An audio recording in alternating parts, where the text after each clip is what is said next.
In this video, we're breaking down 3 hours of SpongeBob facts that are way too interesting to sleep through. Let's get into it. SpongeBob originally had a completely different name. Before SpongeBob SquarePants became the yellow kitchen sponge we all know today, he almost had a completely different name that would have changed animation history. The character was originally called SpongeBoy, and the entire show was supposed to be titled SpongeBoy Ahoy. This name stuck around through the entire early development process, and even made it all the way through the recording of the pilot episode before anyone realized there was a serious legal problem that would force a last-minute change. The story of how SpongeBob got his name actually starts decades before the show ever aired, back when creator Stephen Hillenberg was doing something totally different with his life. Hillenberg was born on the 21st of August 1961 at Fort Sill, a United States Army base in Lawton, Oklahoma. When he was just a year old, his family moved to Orange County, California, where his father worked as a draftsman and designer in the aerospace industry. Growing up in Anaheim, California, Hillenberg developed two major interests that seemed completely separate at the time. He loved art and drawing from a very young age, and he was also absolutely fascinated by the ocean. When Hillenberg was 15 years old, he went snorkeling for the first time at Woods Coves in Laguna Beach as part of a dive program through the Regional Occupational Program at Savannah. That first underwater experience changed his life. He decided right then that he wanted to become a marine biologist, even though he also really enjoyed being an artist. Some of his high school teachers who knew about both interests told him he should just pick one, saying things like, "You should just draw fish." But the idea of only drawing fish seemed boring to Hillenberg. He wanted to do something bigger with his art. After high school, Hillenberg went to college at Humboldt State University in Arcata, California, where he majored in marine biology and minored in art. During a few summers after finishing high school and during college, he worked at a fast food seafood restaurant in Maine where he was a fry cook and lobster boiler. This job experience would later inspire SpongeBob's career at the Krusty Krab.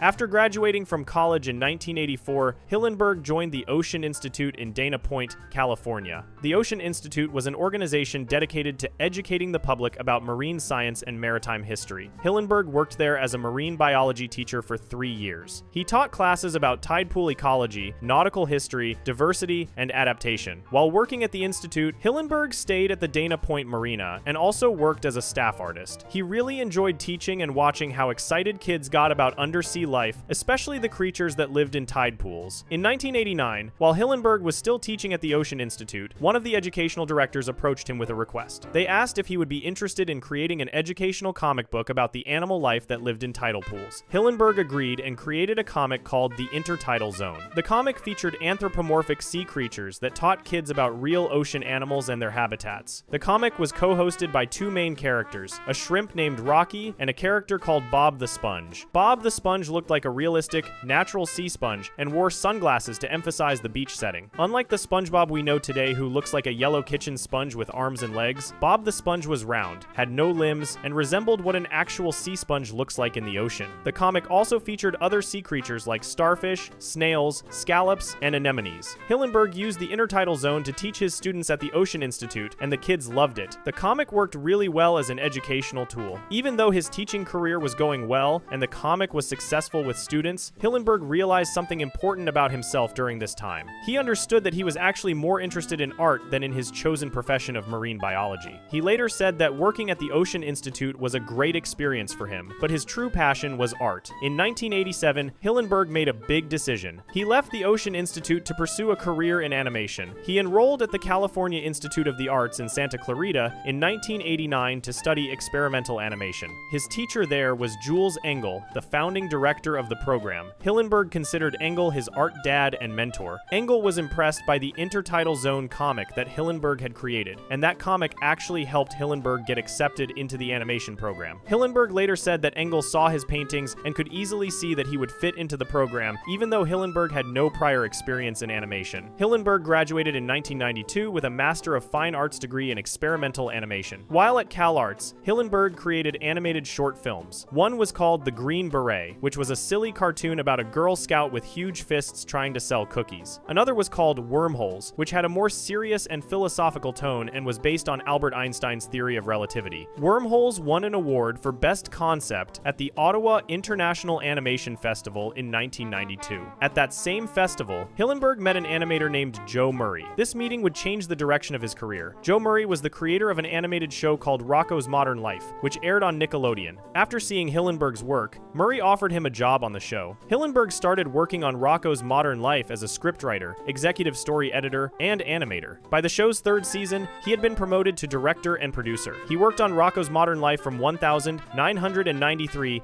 to 1996.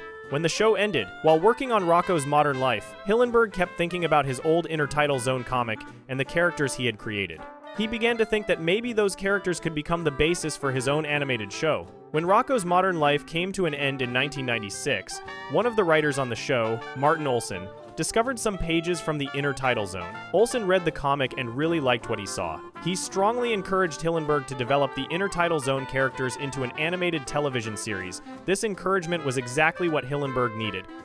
In 1994, while still working on Rocko's Modern Life, Hillenberg had already begun developing some of the Intertitle Zone characters for what would eventually become his new show. He knew he wanted to make a show that was different from other popular cartoons at the time. Most animated shows in the 1990 seconds were buddy comedies, like the Ren and Stimpy show. Hillenberg said, "I can't do a buddy show," so he decided to focus on just one main character instead. He wanted to create a show about a character that was innocent, so he focused on a sea sponge because it was a funny animal and a strange one. He thought the sponge had great versatility as an animal for animation purposes. Hillenberg started transforming Bob the Sponge from the Intertitle Zone into a new character. At first, he kept Bob looking like a realistic sea sponge because that was the correct thing to do biologically as a marine science teacher. But then he tried something different. He sketched a square-shaped kitchen sponge instead of a round, natural sponge. When he saw this square sponge design, he thought it looked really funny. The square shape was perfect. To develop the character's personality, Hillenberg drew inspiration from innocent, childlike, comedic figures that he had always enjoyed, like Charlie Chaplin, Stan Laurel from Laurel and Hardy, Jerry Lewis, and Pee Wee Herman. He wanted the character to be kind of like a child man, someone who was neither quite an adult nor quite a kid. The character would be somewhat nerdy, squeaky clean, and an oddball. When it came time to name this new character, Hillenberg made a choice that seemed perfect at the time.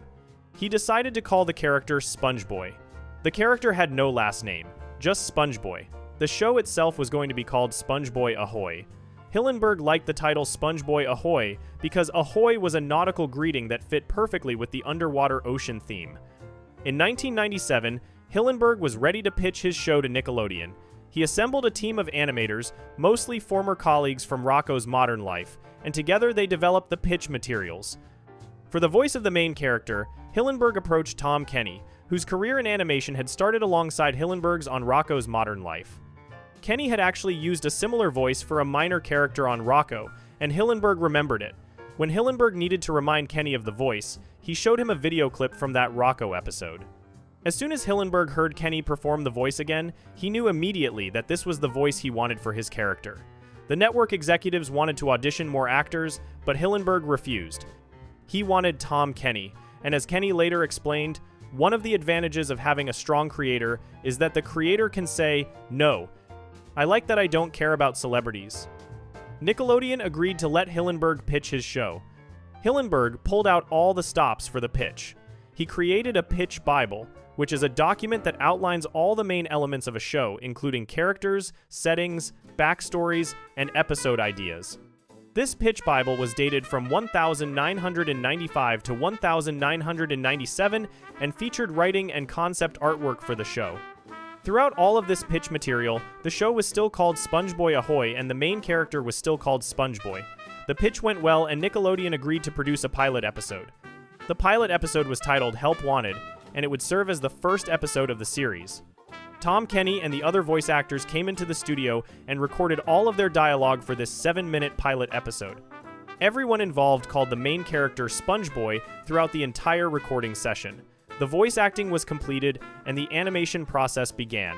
Everything was moving forward smoothly. The show was on track to premiere on Nickelodeon as SpongeBoy Ahoy. Then something unexpected happened that would change everything.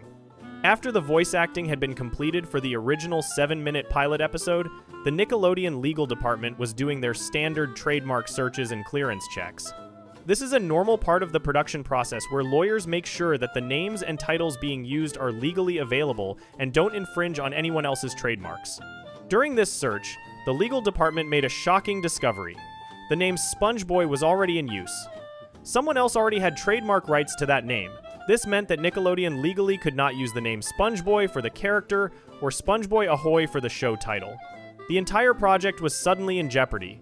For many years after this happened, people in the animation industry and fans of the show believed that the SpongeBoy name was already being used by a mop company.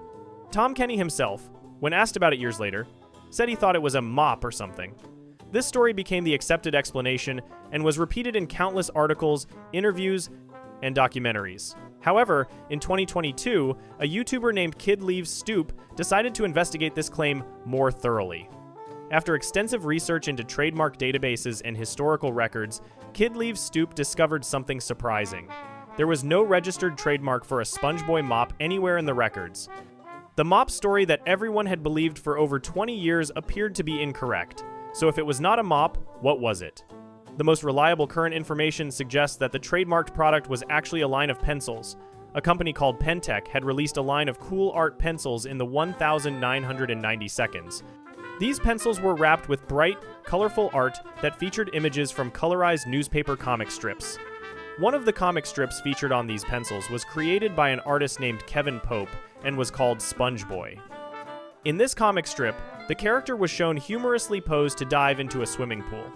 Kevin Pope's comic strip character itself was not explicitly copyrighted, which is why researchers had trouble finding documentation of its existence. However, Pentec's cool art brand was definitely trademarked and legally protected. There was also another possible source for the trademark issue. Flaming Carrot Comics, created by Bob Burden, featured a character named SpongeBoy. This character appeared occasionally in the comics when the main hero faced dangerous situations. While this character was somewhat obscure and appeared infrequently, Bob Burden did hold trademark rights to the name. Regardless of whether the conflict came from the Pentec pencils or the Flaming Carrot Comics character, the result was the same. Hillenberg and his team had to find a new name for the main character immediately. The voice acting was already done. The animation was in progress. The premiere date was approaching. Hillenberg faced a difficult challenge. He needed to find a replacement name quickly, but he also had specific requirements for what that name should be. Hillenberg felt very strongly that the new name still had to include the word sponge in it. He explained that this was important because he wanted to make absolutely sure that viewers would not mistake the character for a cheese man. The square yellow shape of the character could potentially be confused with a block of cheese if the name did not clearly indicate that he was a sponge. So the first part of the name was decided. It would start with sponge. But what would come after that? Hillenberg settled on Bob as a replacement for Boy. This choice made sense because the original character from the intertitle zone was already named Bob the Sponge. By using Bob, Hillenberg was actually returning to the character's roots.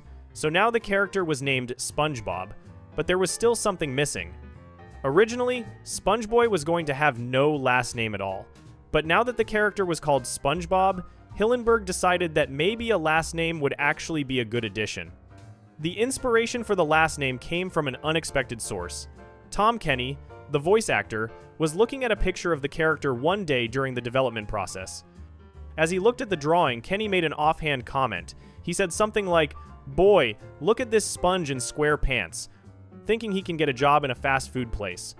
When Hillenberg heard Kenny say the phrase square pants, something clicked. He absolutely loved how it sounded. The phrase square pants was perfect for multiple reasons.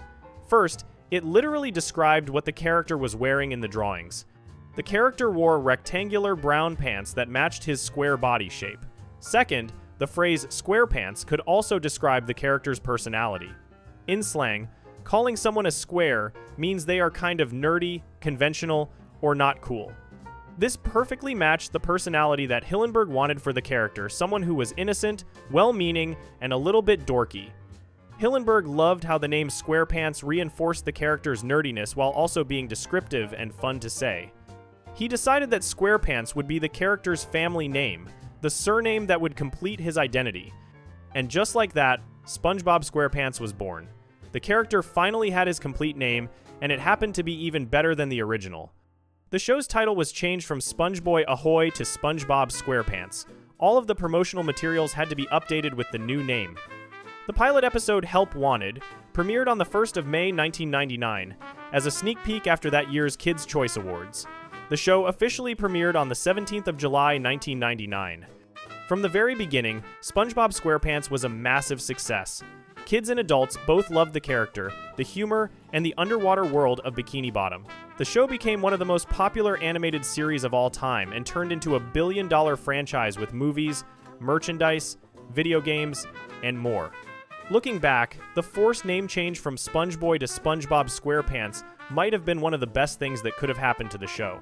SpongeBob SquarePants is simply a better name.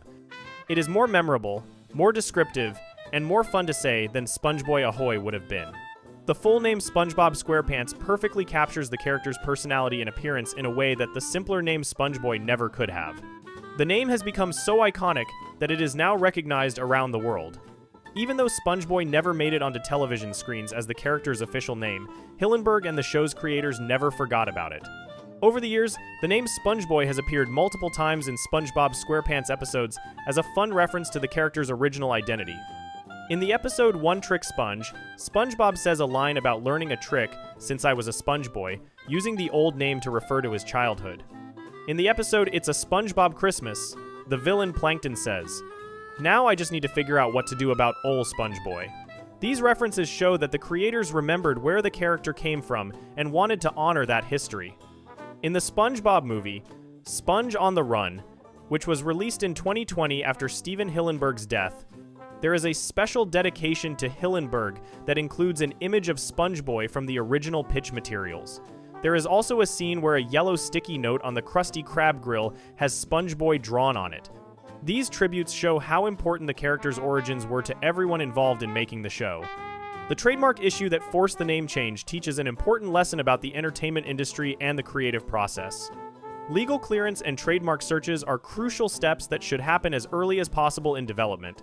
In this case, the legal department discovered the trademark problem after voice acting had already been completed, which created unnecessary stress and required expensive fixes. Modern production companies now typically do trademark searches much earlier in the process to avoid these kinds of last-minute problems. But sometimes these unexpected obstacles end up leading to better results than anyone could have planned. If the Nickelodeon legal department had not discovered the SpongeBob trademark issue, we would live in a world where one of the most beloved animated characters of all time was called SpongeBob instead of SpongeBob SquarePants. And somehow, that just does not sound quite right anymore. Before we move on, make sure to subscribe if you're enjoying this breakdown. Moving on, SpongeBob was never actually supposed to be a kid. SpongeBob was never supposed to be a kid. When Stephen Hillenberg pitched SpongeBob SquarePants to Nickelodeon in 1997, he had a very clear vision of who the main character would be. SpongeBob was supposed to be an adult with a childlike personality, an innocent optimist who worked a job and lived independently in his own home. But Nickelodeon executives had a completely different idea about what they thought would make the show successful. They wanted SpongeBob to be a child, specifically a kid who went to school. This disagreement about the main character's age almost killed the entire series before it ever had a chance to air. The conflict between Hillenberg and Nickelodeon over whether SpongeBob should be a kid or an adult became one of the most important battles in the development of the show, and the compromise they eventually reached actually created one of the series' most beloved characters and storylines. After Hillenberg created his pitch materials and 7-minute pilot episode, he was ready to present SpongeBob SquarePants to Nickelodeon executives. For the pitch meeting in 1997, Hillenberg went all out. He wore a Hawaiian shirt to set the tropical ocean theme, brought along an underwater terrarium with physical models of the characters, and played Hawaiian music throughout the presentation. Nickelodeon executive Eric Coleman later described the setup as pretty amazing. The pitch itself went very well. Derek Drymon, who worked as creative director on SpongeBob SquarePants, said that although the pitch was stressful, it went very well. Nickelodeon executive Albie Hecht described Hillenberg's performance as something he wished he had recorded on tape. The executives walked out of the room to discuss the pitch. Everyone in the meeting expected that the executives would fly back to New York and the team would hear back in a few weeks. Instead, the executives came back in what seemed like just minutes and said they wanted to make the show. Everything seemed perfect. The show was greenlit and SpongeBob SquarePants was going to become a real series. But then, Nickelodeon executives added a condition that shocked Hillenberg and threatened to derail the entire project. Before they would commission SpongeBob as a full series, the executives insisted that the show would not be popular unless the main character was a child who went to school.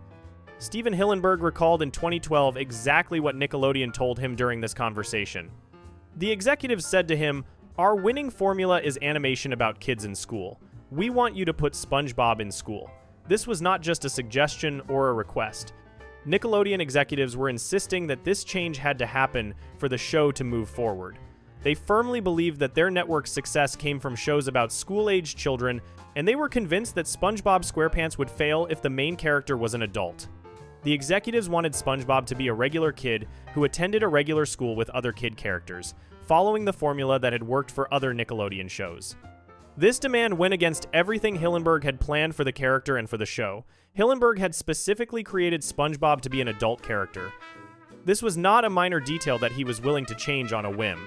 The fact that SpongeBob was an adult was fundamental to Hillenberg's entire vision for what the show would be about and what it would mean.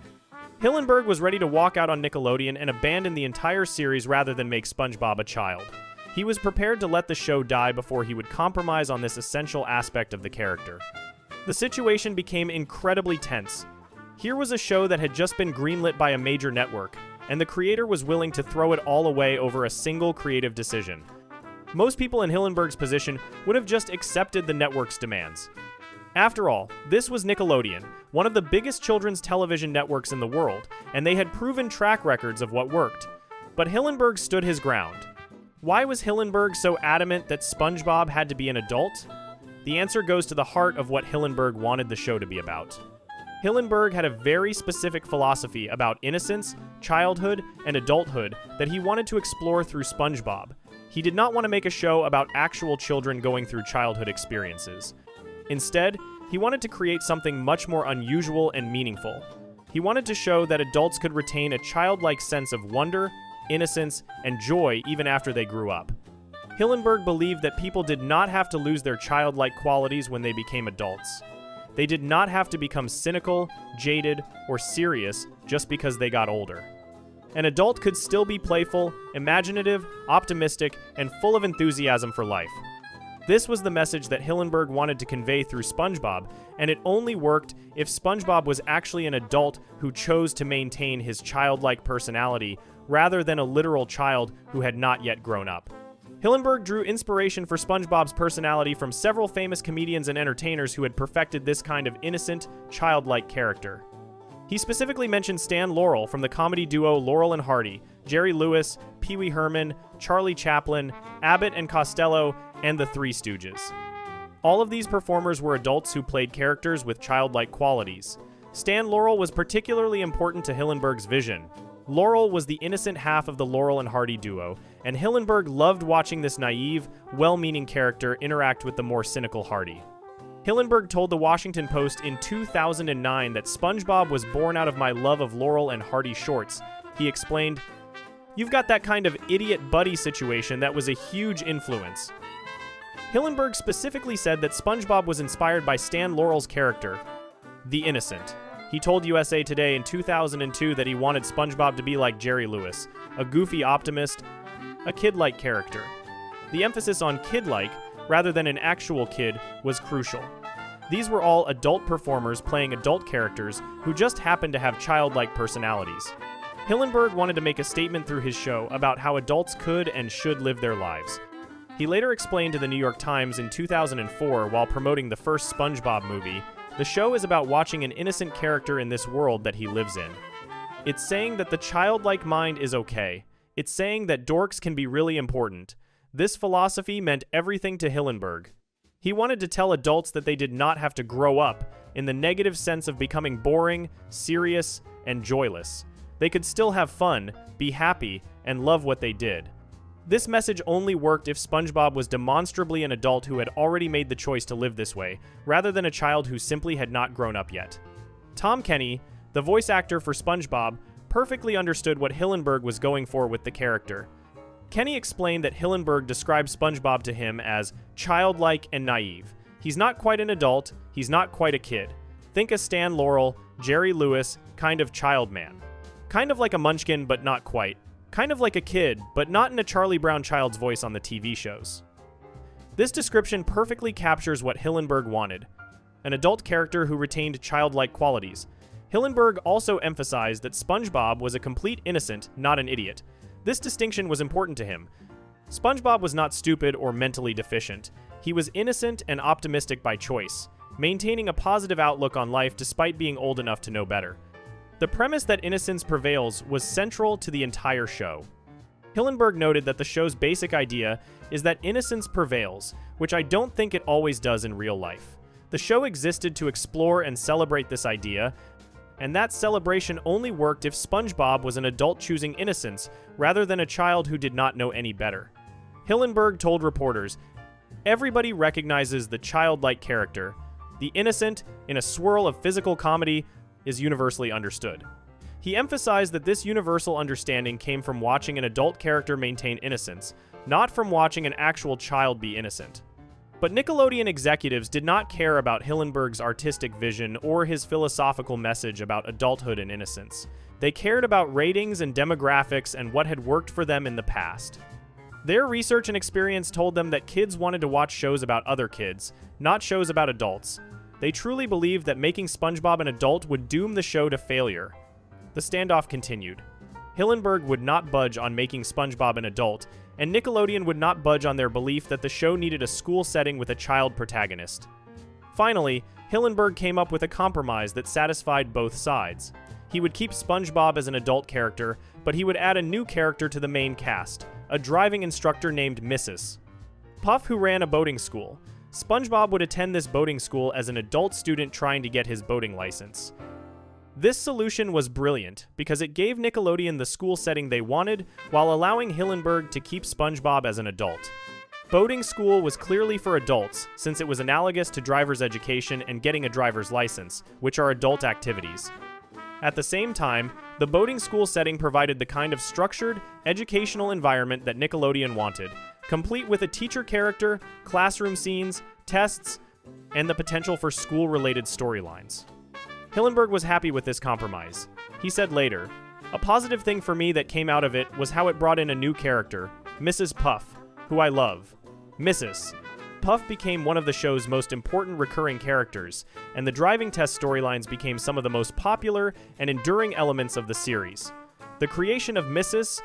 Puff's boating school actually improved the show by adding a whole new dimension of comedy.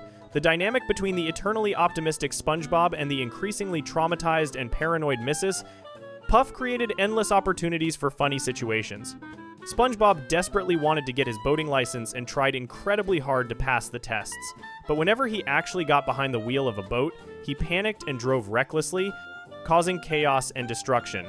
Mrs. Puff started out as a patient and encouraging teacher, but over time became more and more stressed out by SpongeBob's repeated failures and the property damage they caused. This teacher-student relationship only worked because SpongeBob was an adult. If he had been a child, Mrs. Puff's increasing frustration and fear would have seemed mean-spirited. But because SpongeBob was an adult who had failed the driving test hundreds of times, Mrs. Puff's reactions became comedy gold. Hillenberg even established that SpongeBob would never get his boating license, making this a permanent aspect of the show. He liked the dynamic between SpongeBob and Mrs. Puff too much to ever resolve it by having SpongeBob pass the test. This became one of Hillenberg's unbreakable rules for the series. No matter what happened, SpongeBob would always fail the driving test and never get his license. This rule only made sense if SpongeBob was an adult, because a child failing a driving test would be expected and normal, but an adult perpetually failing created genuine comedy. With the school compromise in place, Nickelodeon agreed to move forward with SpongeBob as an adult character, and production on the series began in earnest. The pilot episode Help Wanted made it immediately clear that SpongeBob was an adult with adult responsibilities, not a child.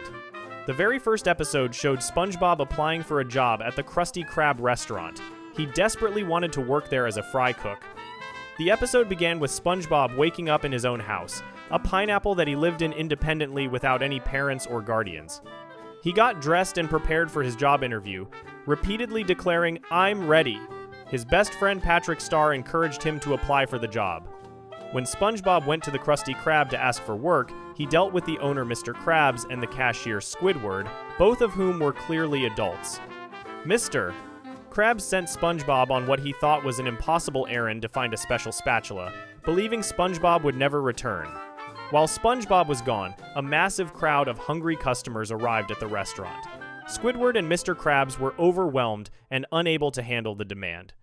SpongeBob returned with a spatula and single-handedly cooked food for all the customers, demonstrating his exceptional skill as a fry cook. Mr. Krabs immediately hired him. This entire episode established SpongeBob as someone seeking employment, working a job, and earning money, all adult activities. From the very first episode onward, the show consistently portrayed SpongeBob as an adult with adult responsibilities. He lived independently in his own pineapple house located at 124 Conch Street in Bikini Bottom. He owned this house and was responsible for maintaining it and paying for it. The house had multiple rooms including a living room, kitchen, bedroom, bathroom, and library. SpongeBob lived with his pet snail, Gary, whom he was responsible for feeding and caring for. He had neighbors on both sides, Squidward Tentacles, who lived in an Easter Island head sculpture, and Patrick Star, who lived under a rock. SpongeBob had a full-time job working as the fry cook at the Krusty Krab restaurant, which was owned and operated by Eugene H. Krabs, a business owner known as Mr. Krabs. SpongeBob worked alongside Squidward, who served as the cashier. The Krusty Krab was open from 9 in the morning to 6 at night, 6 days a week, and closed on Sundays. SpongeBob worked these hours and received payment for his labor, although Mr. Krabs was notoriously cheap and probably did not pay him very much. Episodes established that SpongeBob had been working at the Krusty Krab for a long time and was extremely dedicated to his job. He loved being a fry cook and took great pride in his work, especially in making Krabby Patties, the restaurant's signature sandwich. SpongeBob was exceptionally skilled at cooking and could prepare Krabby Patties incredibly quickly and with great quality. He was so dedicated to his job that he often became distressed when he had to take time off or when he was temporarily fired. In one episode called SpongeBob, You're Fired, Mr. Krabs fired SpongeBob to save money. SpongeBob initially tried to enjoy unemployment with Patrick, but he quickly realized that he needed a job and felt lost without one. He tried to get jobs at other restaurants, but kept getting fired for making Krabby Patty-themed food instead of what each restaurant specialized in. His dedication to his career and his need for employment were distinctly adult characteristics. Episodes from the years 2000 and 2001 even established SpongeBob's specific birth date as the 14th of July 1986. This meant that by the time the show premiered in 1999, SpongeBob was already 13 years old, and by 2000, he would have been 14. If we calculate his age based on this birth date, SpongeBob would be 39 years old as of November 2025. However, the show generally kept his exact age unclear and did not focus on it. What mattered was not his specific numerical age, but rather the fact that he was clearly portrayed as an adult who had adult responsibilities. In addition to his job, SpongeBob attended Mrs. Puff's boating school, where he took classes and tests to try to earn his boating license.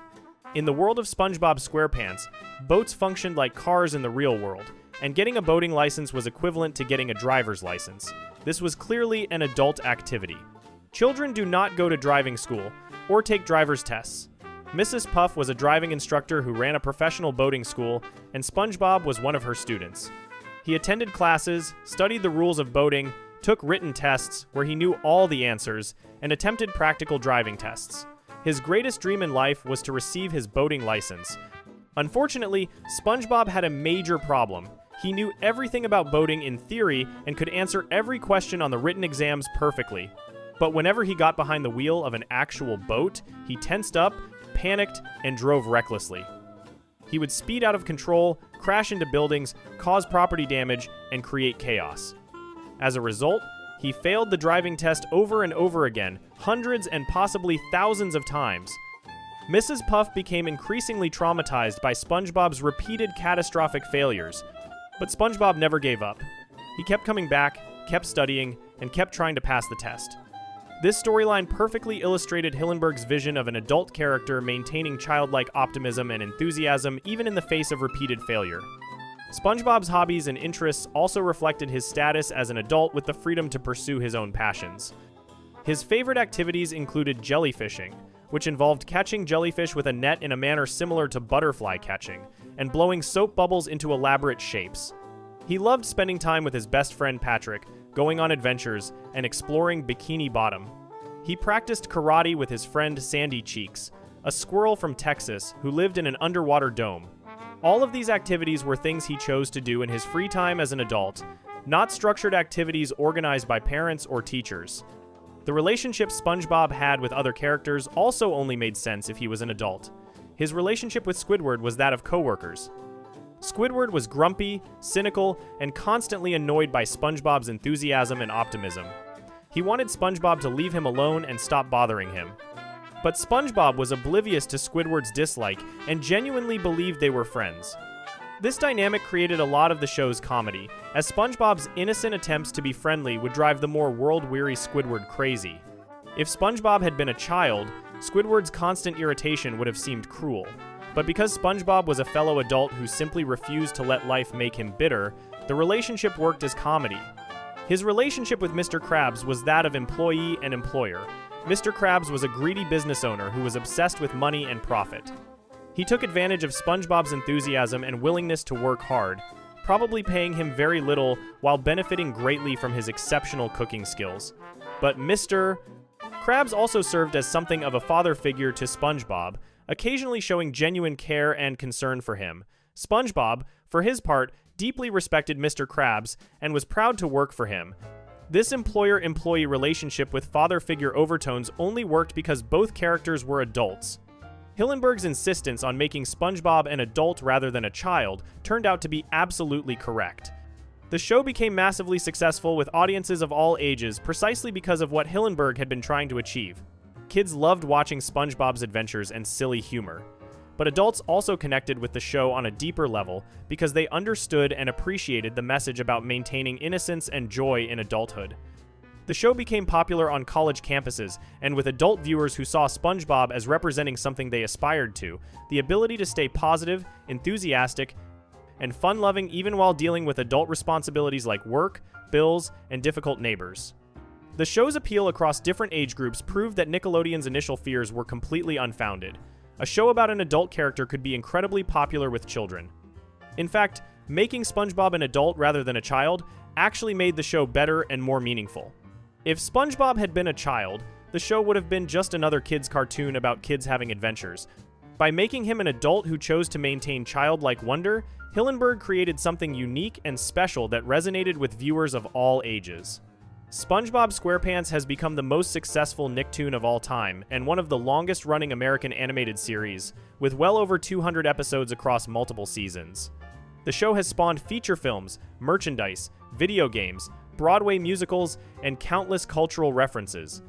It has been translated into dozens of languages and broadcast in over 170 countries around the world. The franchise has generated billions of dollars in revenue. All of this success came from a show about an adult sea sponge who works at a fast food restaurant and lives in a pineapple. Looking back, the battle between Hillenberg and Nickelodeon over whether SpongeBob should be an adult or a child seems almost absurd. It is hard to imagine SpongeBob SquarePants any other way than how it turned out. But if Hillenberg had given in to network pressure, if he had not been willing to walk away rather than compromise his vision, the show would have been completely different and probably much less successful. By standing firm on this essential creative decision, Hillenberg ensured that his show would be able to convey the message he cared about. That innocence, optimism, and childlike joy are valuable at any age, and that adults do not have to abandon these qualities just because they have grown up. This message, embodied in a yellow sea sponge who loves his job making Krabby Patties, has brought happiness to millions of viewers around the world and will continue to do so for generations to come. Before we move on, make sure to subscribe if you're enjoying this breakdown. Moving on, SpongeBob is canonically ambidextrous. Most cartoon characters stick with one hand for their entire run. They write with their right hand in episode 1, and they're still writing with that same hand in episode 500. SpongeBob SquarePants breaks that pattern in a way that became part of his character without anyone making a big deal about it. The yellow sponge can use both hands equally well, and the show itself confirmed this fact directly on screen. The term for using both hands with equal skill is ambidextrous. Most people favor one hand over the other. Right-handed people struggle to write legibly with their left hand. Left-handed people face the same challenge in reverse. SpongeBob doesn't have that problem at all.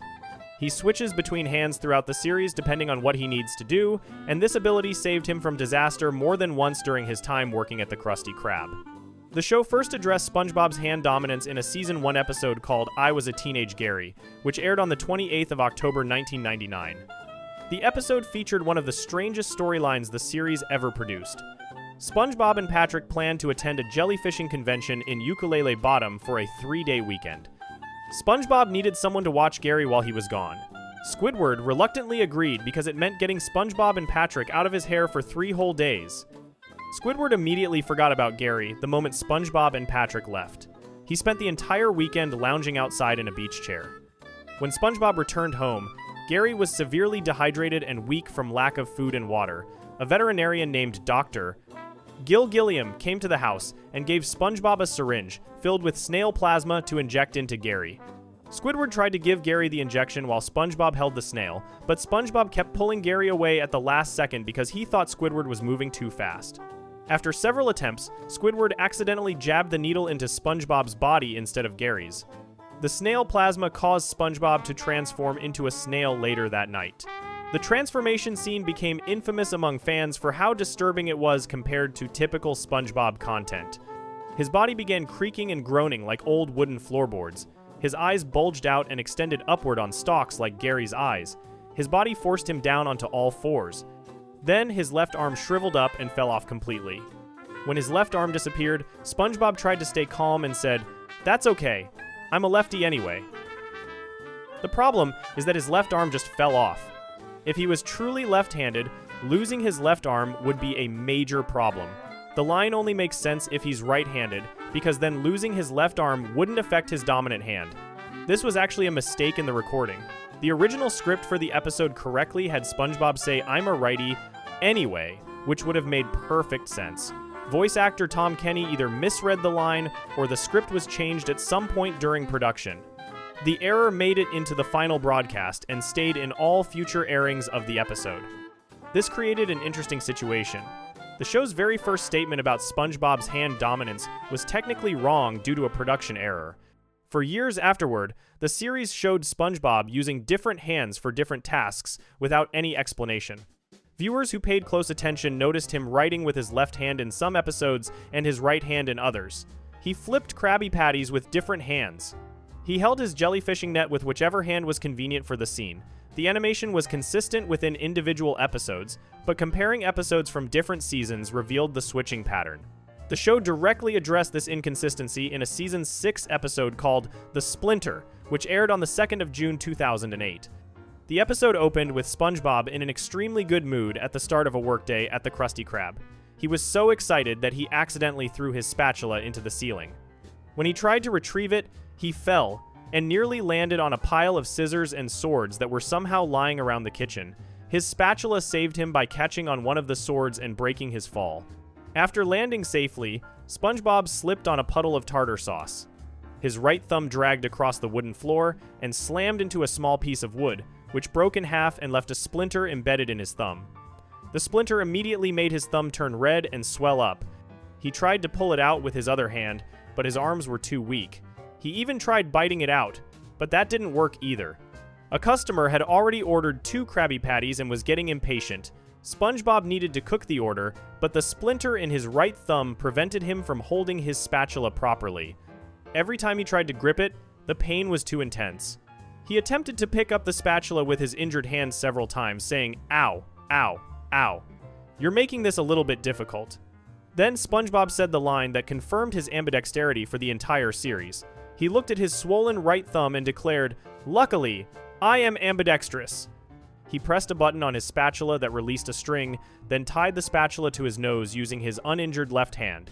He proceeded to cook the Krabby Patties by moving his head around and using the spatula attached to his nose. He even managed to assemble the burgers by throwing ingredients in the air and catching them on buns with perfect precision. Squidward walked into the kitchen and noticed the spatula tied to SpongeBob's nose. After some back and forth where SpongeBob explained the whole situation, Squidward saw an opportunity to torment him. Squidward convinced SpongeBob that Mr. Krabs would send him home permanently if he discovered the workplace injury. He flushed SpongeBob's hat and spatula down the toilet and strongly hinted that he planned to tell Mr. Krabs about the splinter. SpongeBob panicked and called Patrick for help. Patrick arrived dressed as a doctor and claimed he could fix the splinter. His treatment made everything worse. He hammered the splinter deeper into SpongeBob's thumb with a mallet, causing even more swelling. Then he put garbage on the wound as a compress, which caused a serious infection. SpongeBob's thumb turned purple and started leaking green pus. Patrick announced that his shift was over and left.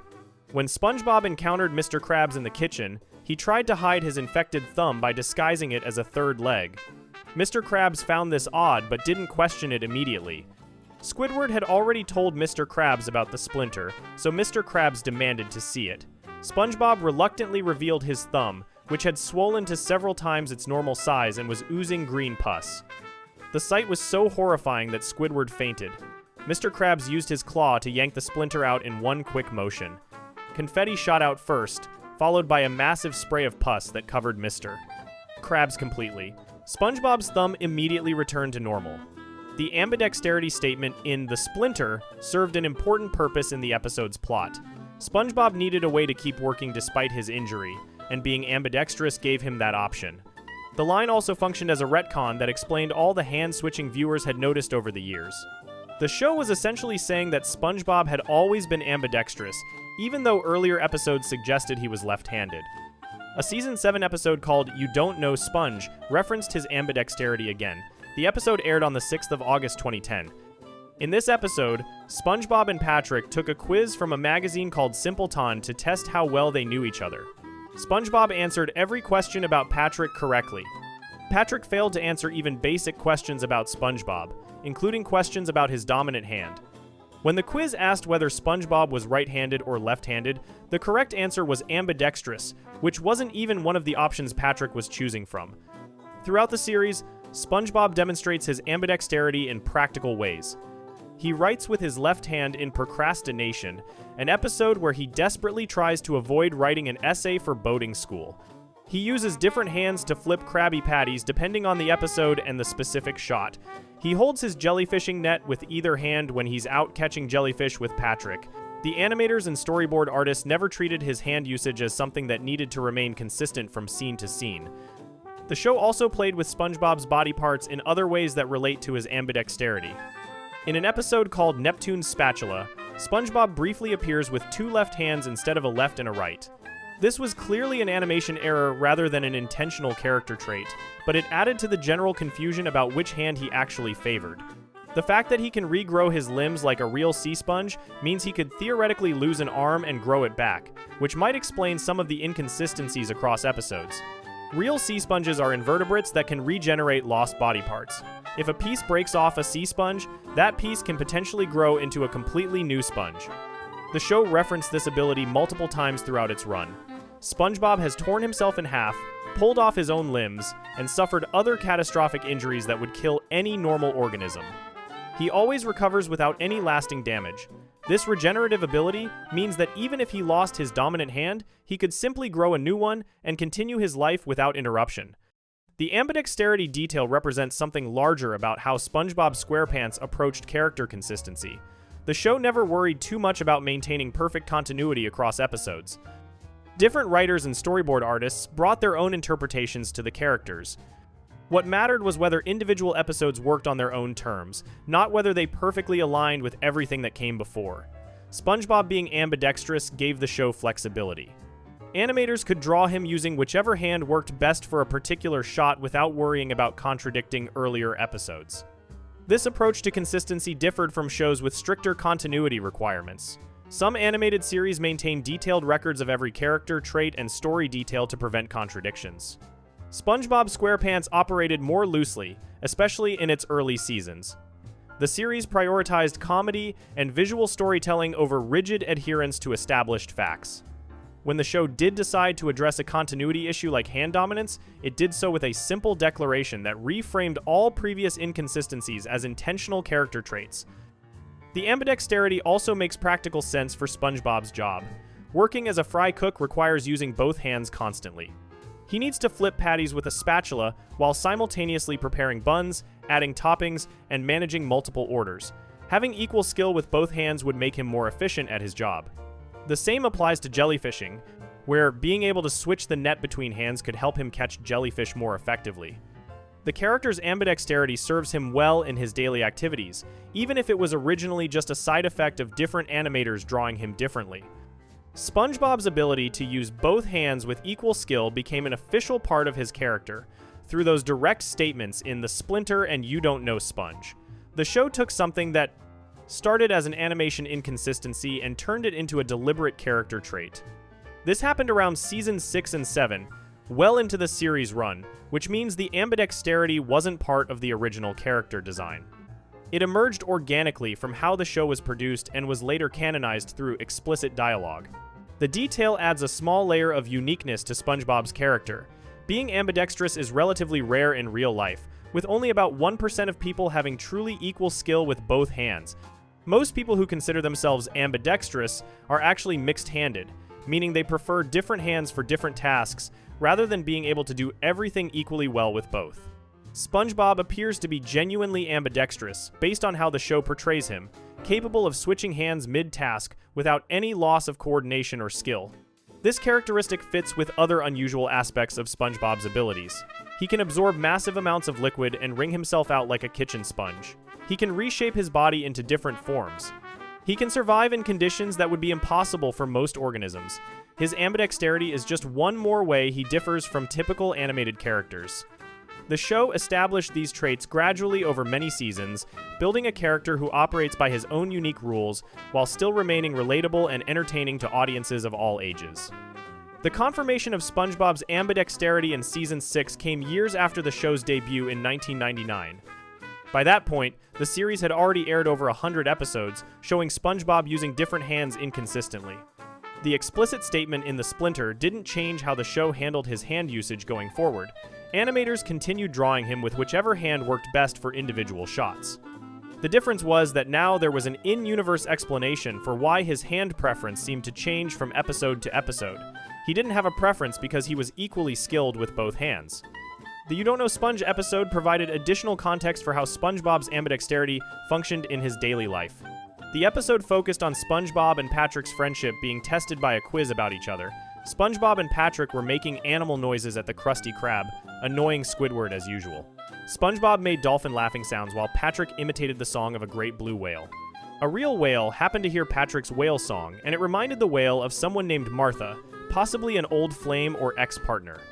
This random moment showed how Patrick's whale impression was so accurate it could fool actual whales. SpongeBob pulled out a magazine called Simple Ton that featured activities for people to do together. The magazine promised tons of simple things to do, and Squidward sarcastically commented that it must be really mentally challenging. SpongeBob completely missed the sarcasm and agreed that the activities were indeed challenging.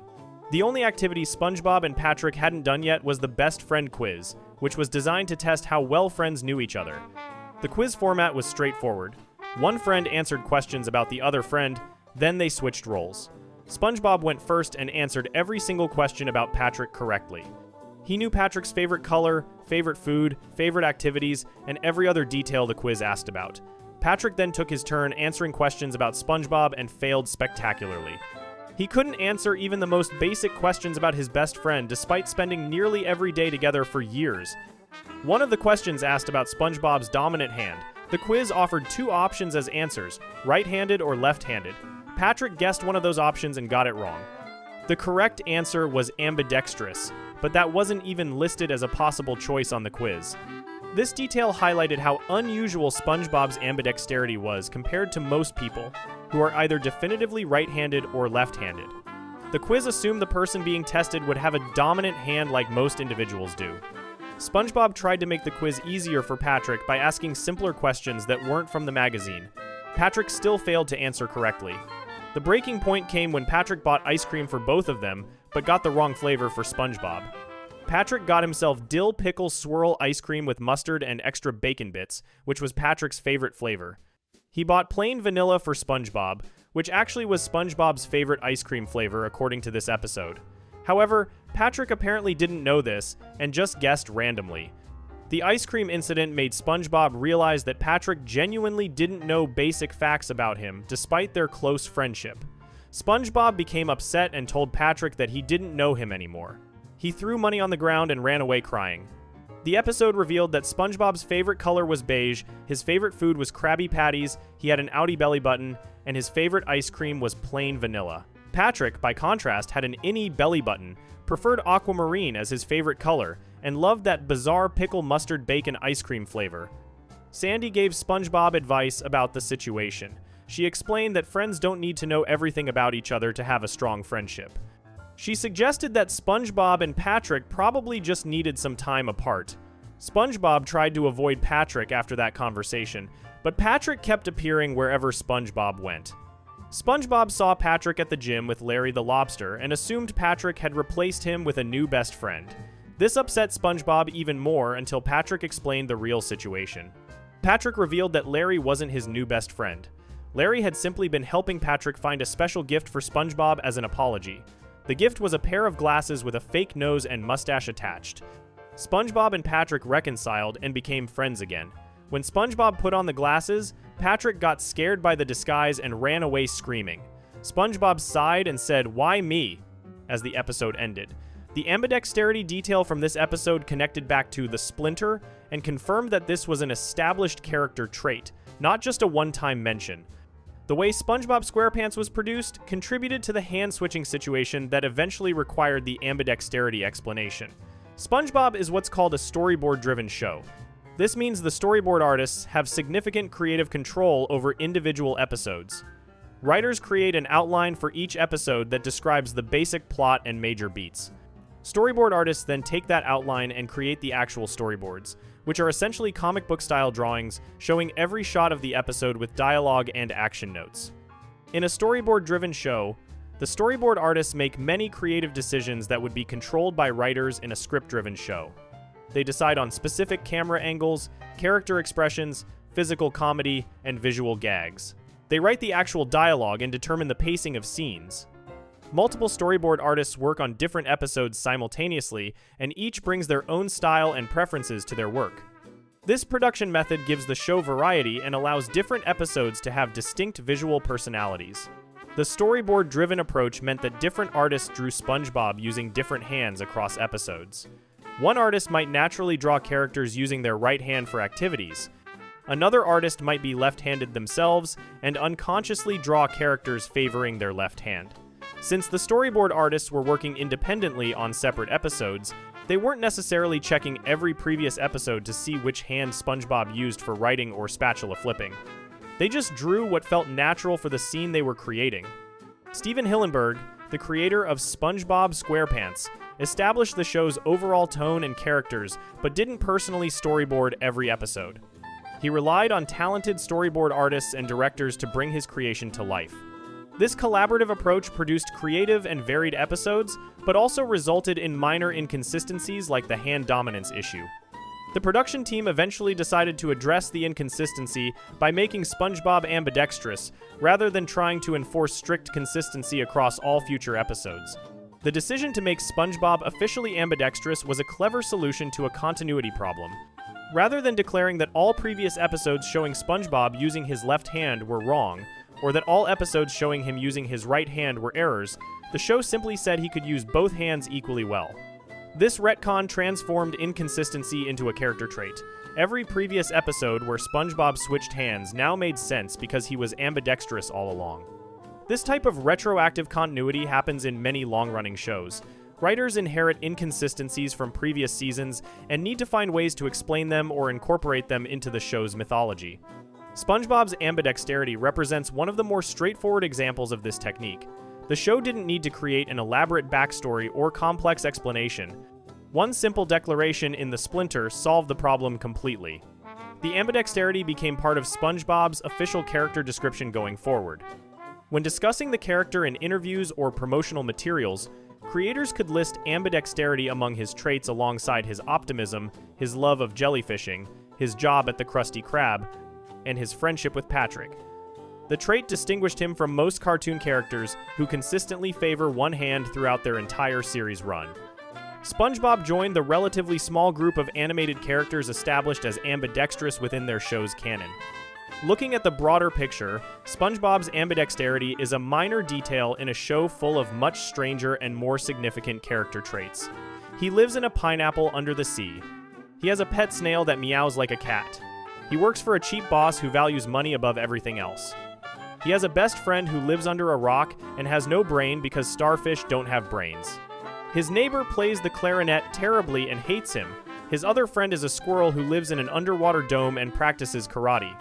The fact that SpongeBob can use both hands equally, barely registers as unusual compared to everything else about his life and world.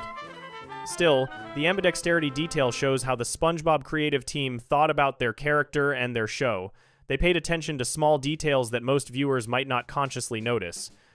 When they spotted an inconsistency, they found a way to address it that made sense for the character and didn't require changing previous episodes. They built on what had already been established, rather than trying to erase it. This approach helped SpongeBob SquarePants maintain its charm and character consistency, even as it ran for many seasons with different writers and artists contributing to the show. The ambidexterity also means that SpongeBob never needs to worry about having a dominant hand injured or disabled. If something happens to his right hand, he can seamlessly switch to his left hand without any adjustment period or loss of skill. If his left hand gets injured, he can rely on his right hand just as easily. This gives him a practical advantage in his daily life and work that most people don't have. The Splinter episode demonstrated this advantage directly when SpongeBob immediately adapted to his injured right thumb by using his left hand to tie the spatula to his nose. Before we move on, make sure to subscribe if you're enjoying this breakdown. Moving on, SpongeBob was almost canceled after the first movie. SpongeBob SquarePants premiered in 1999 and quickly became one of the most successful animated shows in television history. Steven Hillenberg created the series after working as a marine biology teacher and later transitioning into animation. The show combined his knowledge of ocean life with absurdist humor. By 2002, SpongeBob had completed 3 seasons and become a cultural phenomenon. Nickelodeon aired 60 episodes. The ratings were exceptional. Merchandise sales exceeded expectations. Children loved the yellow sponge. Adults appreciated the clever writing. Everything about the show worked perfectly during those first 3 years. Hillenberg decided to stop making new episodes in 2002.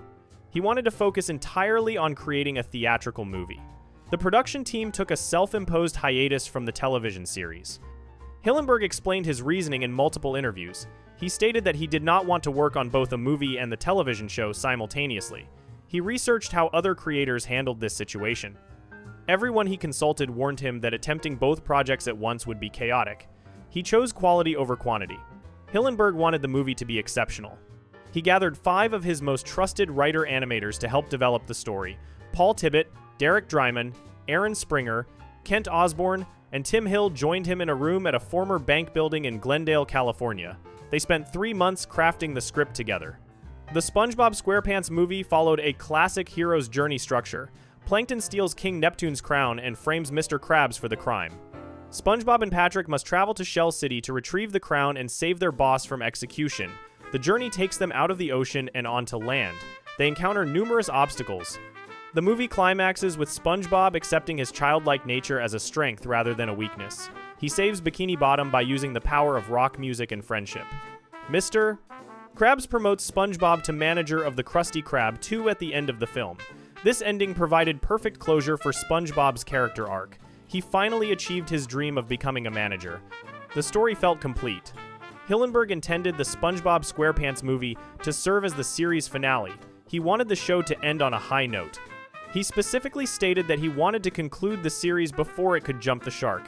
This phrase refers to the moment when a television show declines in quality and begins relying on desperate gimmicks to maintain viewer interest. The term originated from an episode of Happy Days where Fonzie literally jumped over a shark while water skiing. Hillenberg feared that continuing SpongeBob beyond the movie would inevitably lead to this kind of creative decay. He felt satisfied with what the show accomplished across 3 seasons and 1 feature film. The team had created 60 episodes in a movie. That seemed like enough content to Hillenberg.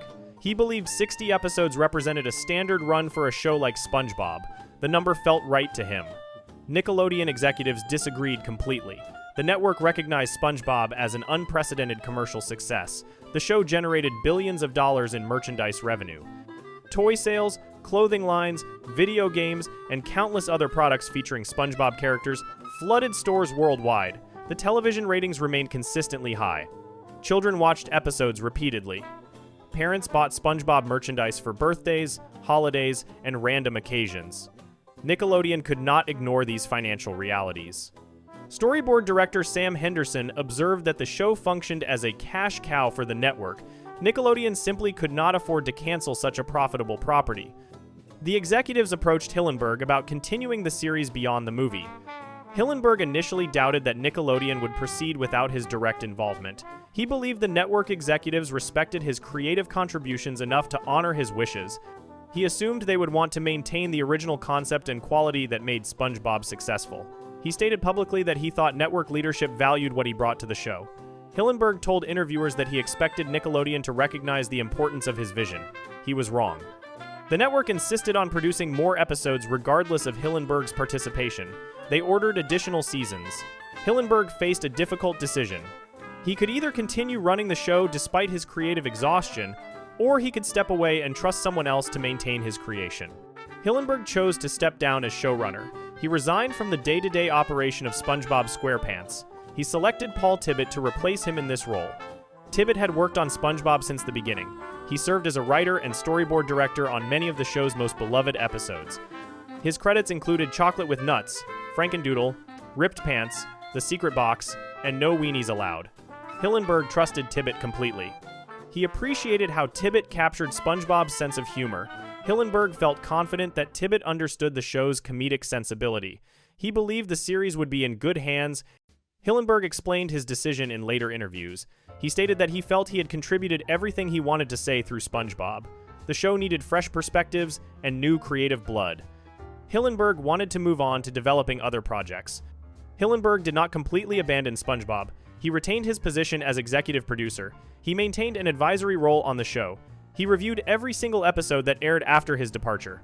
He submitted suggestions and notes to the production team. He still cared about the quality of his creation. However, he no longer controlled the creative direction of the series. He was not writing scripts. He was not directing episodes. He was not making the final decisions about storylines or character development. That responsibility now belonged to Tibbitt and the new writing staff. Hillenberg also took over the voice of Potty the Parrot during this transition. The character had previously been voiced by Hillenberg, but Tibbitt assumed this role when he became showrunner. Season 4 premiered in May 2005. The first episode after the hiatus was Fear of a Krabby Patty. Tom Kenny, who voices SpongeBob, spoke to reporters about the new season. He acknowledged that parents had been asking him for new episodes. Children were happy watching reruns of existing episodes for the 1,000th time. Parents wanted fresh content. Kenny promised viewers that the new season would feature the same show, the same sponge. The production team aimed to maintain continuity with the first 3 seasons. The early episodes of Season 4 contained references to previous storylines. The writers attempted to respect the established continuity of the series. However, fans immediately noticed differences in Season 4. The tone of the show shifted. The humor felt different. Something fundamental had changed. Critics and longtime viewers struggled to identify exactly what felt wrong, but the consensus formed quickly. The show was not the same. The creative team had changed. Several key writers departed when their contracts ended. These departures coincided with Hillenberg's resignation. The new writing staff brought different sensibilities and approaches to storytelling. The underwater feel that characterized the early seasons began to disappear. The clever, multi-layered jokes that appealed to adults and children simultaneously became less frequent. The show started relying more heavily on obvious slapstick and physical comedy. The characters underwent a process called Flanderization. This term comes from Ned Flanders on The Simpsons, whose religious nature became increasingly exaggerated over time until it defined his entire personality. The same phenomenon affected SpongeBob characters. SpongeBob himself transformed from a childlike but occasionally mature adult into a hyperactive, emotionally unstable toddler trapped in an adult body. His voice became higher-pitched and shriller. He cried more frequently and for longer durations. He displayed less emotional intelligence. His enthusiasm crossed the line from endearing to manic. The character lost the subtle balance that made him charming in the first 3 seasons. Patrick suffered even worse Flanderization. Originally, Patrick was stupid but kind-hearted. He genuinely wanted to help SpongeBob and be a good friend. His idiocy was innocent and amusing. Starting in Season 4 and becoming extreme by Season 6, Patrick became actively malicious. He transformed into a cruel, selfish jerk who treated SpongeBob terribly despite claiming to be his best friend. Patrick's stupidity became weaponized. He deliberately trapped SpongeBob in a ringer and ruined his rare trading card while pretending not to understand the consequences of his actions. The character stopped being funny and became frustrating to watch. Mr. Krabs experienced similar changes. In the first 3 seasons, Mr. Krabs loved money but also cared about his daughter Pearl and showed occasional concern for his employees. He functioned as a father figure. He had moments of generosity and kindness that balanced his greed. Post-movie, Mr. Krabs became obsessed with money to a psychotic degree. He would sacrifice anything and anyone for profit. His greed consumed his entire personality. The show depicted him torturing and abusing his employees for minimal financial gain. He stopped feeling like a real character with complex motivations and became a one-note villain. Squidward's suffering intensified dramatically. Early SpongeBob episodes showed Squidward as an underappreciated artist stuck in a dead-end job. His frustration with SpongeBob and Patrick was understandable and relatable. The show treated him with some sympathy. Post-movie episodes subjected Squidward to increasingly sadistic torture. Writers created scenarios specifically designed to make Squidward's life miserable. The Schadenfreude became mean-spirited. Episodes ended with Squidward experiencing horrible consequences for minor infractions or for doing absolutely nothing wrong. The humor became cruel rather than clever. The decline in quality became most severe during seasons 6 and 7. Fans and critics consider these seasons the absolute lowest point in SpongeBob history. The writing reached its worst levels. The character personalities bore almost no resemblance to their original versions. SpongeBob stalked and harassed Squidward with disturbing intensity in multiple episodes, including Boating Buddies, Choir Boys, Cephalopod Lodge, and Squid's Visit. The show lost all sense of proportion and restraint. The humor relied heavily on gross-out jokes, extreme violence, and uncomfortable situations rather than wit and creativity. Episodes from this era became notorious among fans for being unwatchable. The animation style also changed. The show adopted a different visual approach.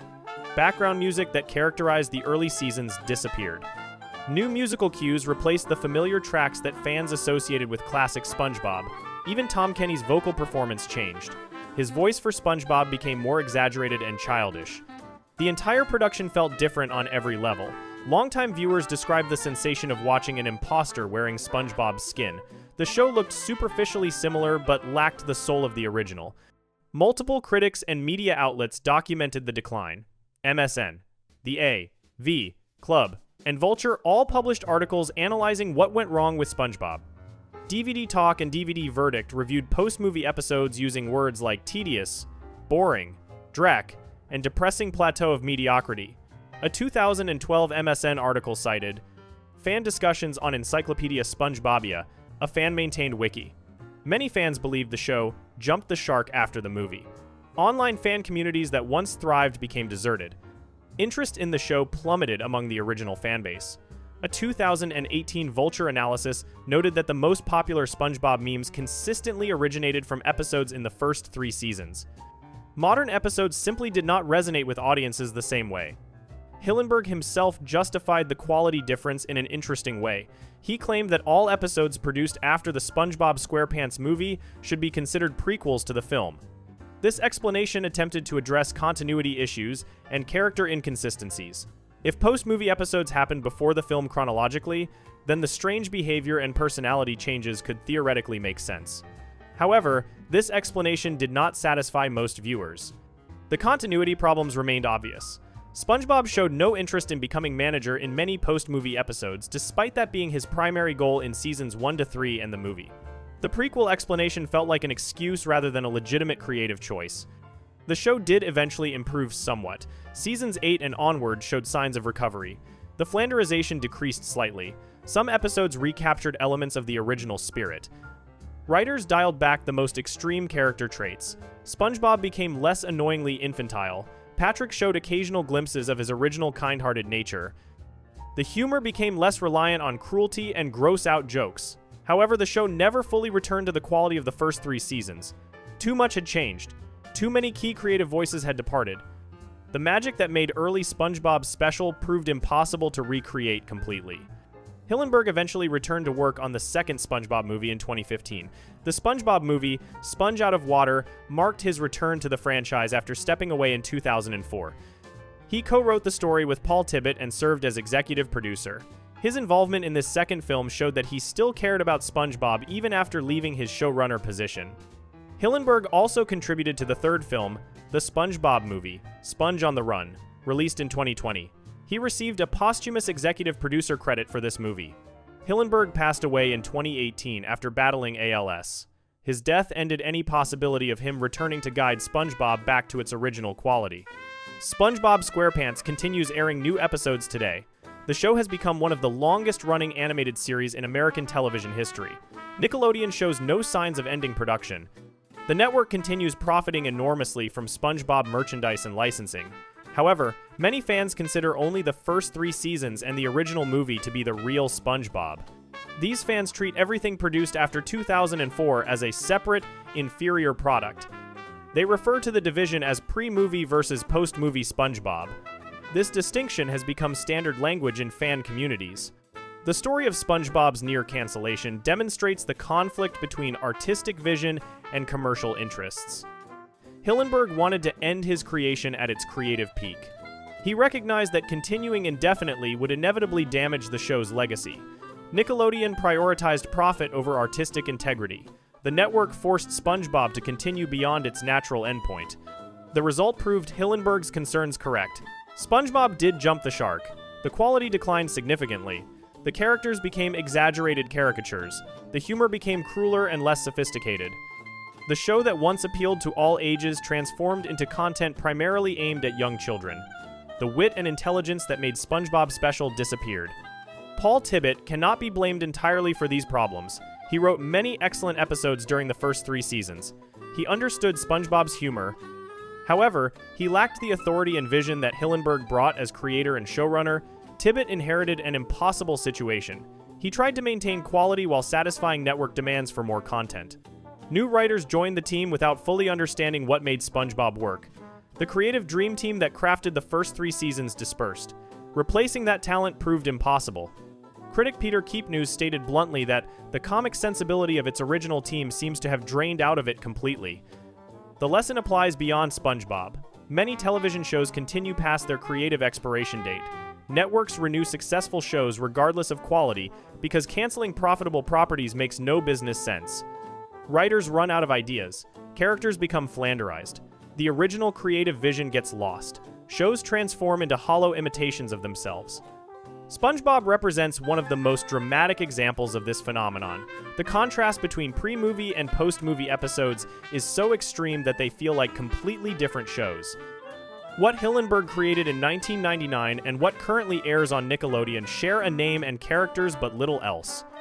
The SpongeBob SquarePants movie should have been the ending. Hillenberg knew this. He fought for this. Nickelodeon overruled him. The network's decision generated billions in additional revenue but destroyed the artistic legacy of one of animation's greatest achievements. Fans will forever wonder what could have been if Hillenberg's vision had been respected. The show could have ended perfectly in 2004 and been remembered as a flawless masterpiece. Instead, SpongeBob continues indefinitely, generating profit while diminishing its own legend one episode at a time. Before we move on, make sure to subscribe if you're enjoying this breakdown. Moving on, Mr. Krabs and Plankton actually used to be best friends. Mr. Krabs and Plankton were not always enemies. The 2 characters who spend every episode fighting over the Krabby Patty secret formula actually started their lives as best friends. This story was revealed in the SpongeBob SquarePants episode titled Friend or Foe, which aired on the 13th of April 2007. The episode explains exactly how 2 childhood best friends became bitter rivals, who would spend the rest of their lives trying to destroy each other. The friendship between Eugene Krabs and Sheldon Plankton began on the day they were born. Both characters share the same birthday, November 30th, 1942. They were born in the same hospital on the same day. The episode shows them as babies playing together. Baby Krabs would laugh and play with baby Plankton. Even as infants, they enjoyed each other's company. Krabs would put Plankton on the mobile, hanging above his crib. The 2 celebrated their 3rd birthday together with a cake that read "Big Boys" on top. Toddler Krabs helped toddler Plankton blow out the candles by sticking out his tongue. Plankton used Krabs' tongue like a diving board and jumped into the birthday cake. Everything was perfect between the 2 friends during their early childhood years. The problem started when Krabs and Plankton entered grade school at Poseidon Elementary School. Both characters faced terrible bullying from their classmates. Plankton was small and intelligent. He loved science and conducted experiments during class. The other kids called him names and laughed at him. A bully named Billy led a group of kids who tormented Plankton constantly. One day during science class, Plankton attempted a chemistry experiment. He mixed chemicals in test tubes while wearing gloves. The experiment exploded and covered Plankton in ashes. All the classmates laughed at him. Billy grabbed Plankton and stuffed him into a drinking straw. He blew Plankton out like a spitball. Plankton splattered into Krabs' eye. Plankton moaned in pain and promised that the bullies would pay for this treatment one day. Krabs also suffered from bullying at school. The other kids made fun of him for wearing clothes made from rags and trash. A girl named Anna asked Krabs if he did his clothes shopping at the trash can. The entire class laughed at him. Krabs felt humiliated and was on the verge of crying. The reason Krabs wore such terrible clothes was because his family lived in extreme poverty. His mother could not afford to buy him real clothing. She had to fashion outfits for her son using old rags and discarded materials. One flashback shows Mama Krabs sewing clothes for young Eugene. She tells him that Old Man Jenkins was kind enough to spare his last washcloth so she could make an outfit. But then Old Man Jenkins ripped the clothes right off Krabs' body to use as a rag to dry his boat. Krabs had to walk around wearing a cardboard box to avoid being naked. Despite the constant bullying, Krabs and Plankton remained loyal friends. They plotted revenge against their tormentors together. One day, while walking through a carnival, Krabs spotted something shiny on the ground. He picked up a penny and became mesmerized. Krabs had never seen money before in his life. He called it the most beautiful thing his eyes had ever seen. Plankton explained that this object was called money, and that people could buy things with it. This concept amazed Krabs. He immediately decided to spend his first penny on a gift for his best friend. Krabs bought a balloon and gave it to Plankton. However, because Plankton weighed so little, the balloon lifted him up into the sky. Krabs reached up desperately trying to grab his friend as Plankton flew away. The two friends eventually encountered a restaurant called Stinky Burgers. This establishment was the only place in town to purchase a burger. All the kids from school loved Stinky Burgers. They would run up to the restaurant clamoring for food. The owner was a character named Stinky who entertained the children. The kids cheered whenever Stinky appeared. A kid named Big Johnny told Stinky that they liked him because he always delivered the goods. Another kid named Ron said they did not just like Stinky, they respected him. The two kids argued about whether they liked or respected Stinky. Stinky suggested they meet in the middle and say they lie-spected him. The children cheered again. Krabs and Plankton tried to enter Stinky Burgers as paying customers. They announced they were valuable customers coming through. Big Johnny asked what those dorks were doing at the restaurant. Krabs politely requested 2 Stinky Burgers. Stinky responded by insulting them. He asked if their brains had dribbled out all over the sidewalk they slept on last night. Stinky told them if they wanted burgers, they needed to go around to the back entrance. All the other kids thanked Stinky for keeping the nerds out. They told him he was the best. Stinky then gathered the children and told them something important. He wanted them to remember one thing for the rest of their lives. He said that without their kind patronage, he would be a penniless loser like Ragboy. Krabs knocked on the back door of the restaurant. When Stinky opened the door, he insulted them again. He asked if they had kelp for brains. He told them they would drive away all the normal customers if they kept coming around. Stinky explained that he worked too long and too hard to make this a respectable business. He claimed he could barely afford the essential things in life. Then his watch beeped to signal quitting time. Stinky ripped off his work clothes to reveal expensive clothing underneath. He announced he was off to enjoy some of life's essentials. Stinky got into a limousine and moved a huge stack of cash over on the seat. As the limo drove away, $1 bill flew out and landed in Krabs' hand. Plankton noticed that by cooking burgers for those cruel kids, Stinky had gained their respect. Krabs noticed the enormous stack of money Stinky possessed. He realized that if someone made a better burger, they could have an even fatter stack of money. Cash register sounds played in Krabs' head, and his eyes turned into dollar signs. Krabs wondered who had the ability to make such a burger. Plankton dismissed the need for skill. He said science was on their side. Plankton declared they would make a superior burger together. When they succeeded, they would rule the school. Both friends laughed evilly at this plan. Krabs and Plankton went back to their secret hideaway at the town dump. They wanted to prove to everyone that a burger could be edible and easy to swallow. The two friends worked together carefully to create the perfect burger. They made sure to keep detailed records of their progress. Plankton held ingredients gently while Krabs assembled the components. They finally created what they believed was the best-looking burger under the sea. The friends went back to Stinky Burgers to show off their creation to the kids. However, when they arrived, they discovered that Stinky's restaurant had been shut down by the health department. The building was closed permanently. Krabs and Plankton saw this as a perfect opportunity. They converted their hideout at the dump into a restaurant. Krabs cut the grand opening ribbon while Plankton pushed a button to signal for customers. A long line of kids immediately formed in front of their new restaurant. Their adventure into capitalism had begun. Krabs charged $1 for each burger. A kid gave him $1 and received a burger in exchange. This was the first dollar Krabs ever earned through his own work. He described it as the beginning of a beautiful romantic relationship with money. However, the customers were not impressed with the food quality. A kid named Ronnie complained that their burgers were even worse than Stinky's burgers. The kids could barely keep the food down. Ronnie stated that the only reason anyone ate there was because Stinky's had shut down. Despite the complaints, kids kept buying burgers because no other restaurant existed. Plankton looked at the crowd and felt satisfied. The very people who ridiculed him were now eating his recipe.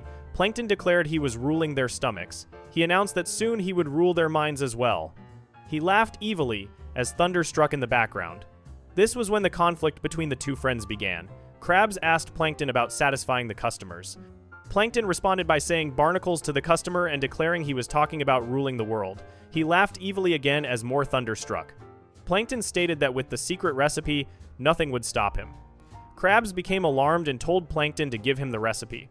Plankton refused and told Krabs to stop because he would break it. During their struggle, the recipe tore in half. Krabs yelled that burgers were not for ruling worlds. Plankton apologized sarcastically and asked Krabs to come closer and stand on a specific tile. Krabs asked which tile, the one labeled eject or the one labeled trapdoor. Plankton said either one would work. Before Krabs could finish his sentence, Plankton pulled a string that activated the eject tile. Krabs was launched out of the restaurant and landed in the trash. However, this version of events was disputed. Plankton appeared in the present day and called Krabs a liar.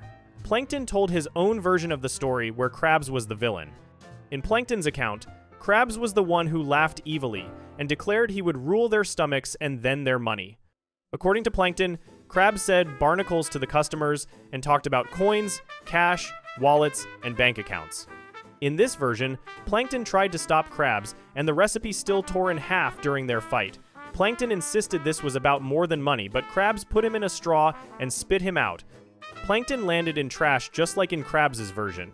When Plankton looked at his half of the recipe, it only said, "and a pinch of chum." Both stories contained lies, according to Karen, Plankton's computer wife. Karen explained that she was just starting out as a security system when Plankton and Krabs had their fight. Plankton had installed Karen as a security system, and they had only been on 3 dates. Karen had recorded everything that actually happened in her databanks. She showed everyone the true footage from that day. According to the real events, Krabs and Plankton had indeed created a handsome-looking burger together. They announced over an intercom for everyone to get their Plankton and Krabs patties. But nobody came to the restaurant. A tumbleweed rolled by, showing how empty the place was. Krabs questioned whether opening in the dump was a good idea. Then they heard music playing. Krabs recognized the theme song of Old Man Jenkins. The same man whose washcloth became Krabs' childhood clothing appeared at the dump looking for tires for his boat. Krabs told Jenkins that he and his mother had helped them through tough times. Krabs said it would be an honor if Jenkins would be the first customer to try their delicious burgers. Old Man Jenkins happily agreed. He took a bite of the burger and smiled. Krabs and Plankton celebrated with joy. But then Old Man Jenkins fell down unconscious. The burger had poisoned him. A newspaper appeared with the headline, "Plab Patties KO Old Man J." Krabs expressed disbelief that they poisoned such a sweet old guy. Plankton pointed out that Jenkins was old, implying old age might be a factor. Krabs snapped back that Jenkins was like family to him. The two friends immediately began blaming each other for the poisoning. Plankton accused Krabs of tainting the patty. Krabs claimed Plankton put too much seaweed sauce in the burger. Plankton countered that Krabs let the patty sit out too long and that caused the problem. Plankton announced he was taking the recipe to fix it. Krabs refused, claiming the recipe belonged to him. Both fought over the recipe one final time. The recipe tore in half again, sending both friends flying to opposite sides of the restaurant. Plankton walked toward the exit as dark clouds gathered overhead. He challenged Krabs to fight over the recipe and promised a fight Krabs would never forget. Plankton slammed the door as he left. This caused a shelf above the pot of boiling patty meat to shake. Jars of ingredients fell off the shelf and spilled into the cauldron of burger meat. Krabs looked at the ruined mixture and decided not to waste it. He figured the kids would eat anything. Krabs tasted some of the accidentally mixed patty batter. He suddenly realized he had discovered the perfect patty recipe. This accidental combination of ingredients became the Krabby Patty formula. Meanwhile, Plankton returned to the elementary school.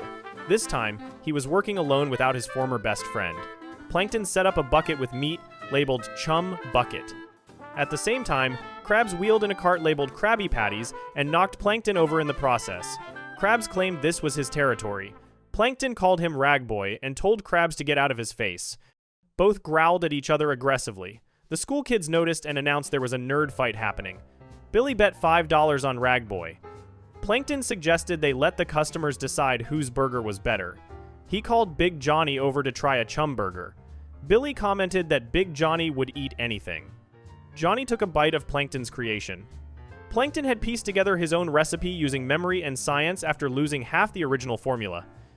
He confidently told Johnny to tell his friends what he thought of the burger.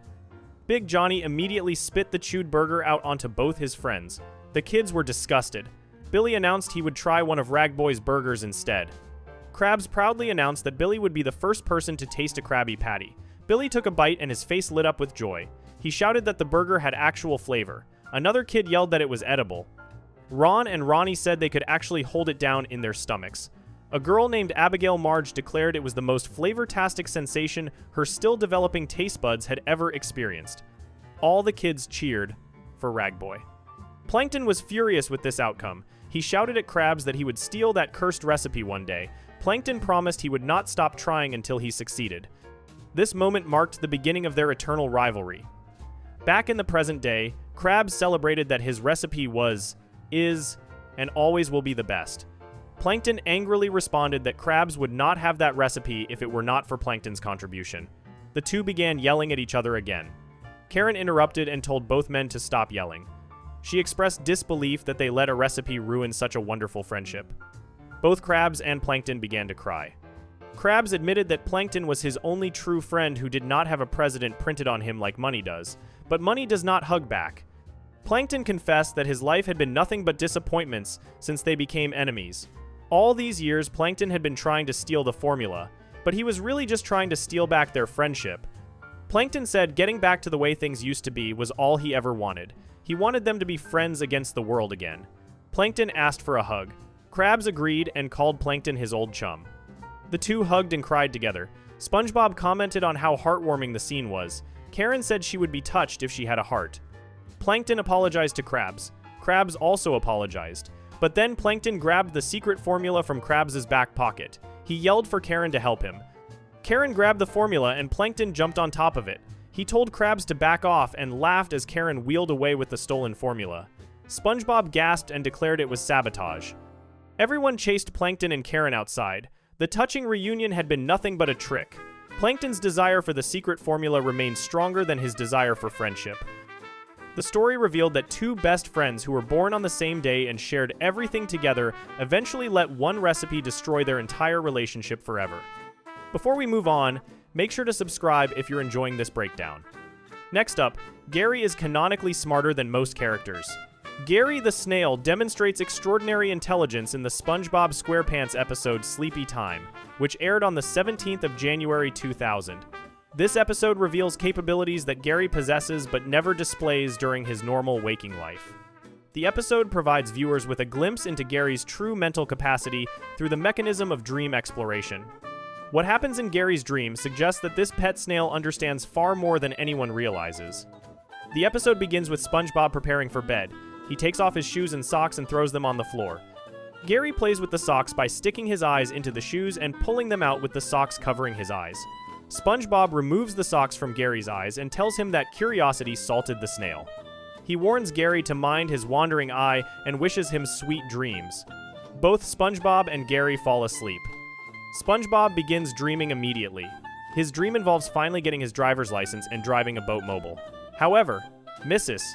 Puff appears in his dream, takes his license, tears it up, and tells him not even in his dreams will he get a driver's license. SpongeBob flies out of his dream cloud and lands on his real bed in the real world. SpongeBob wakes up confused about where he is. He walks around and looks up at his sleeping self.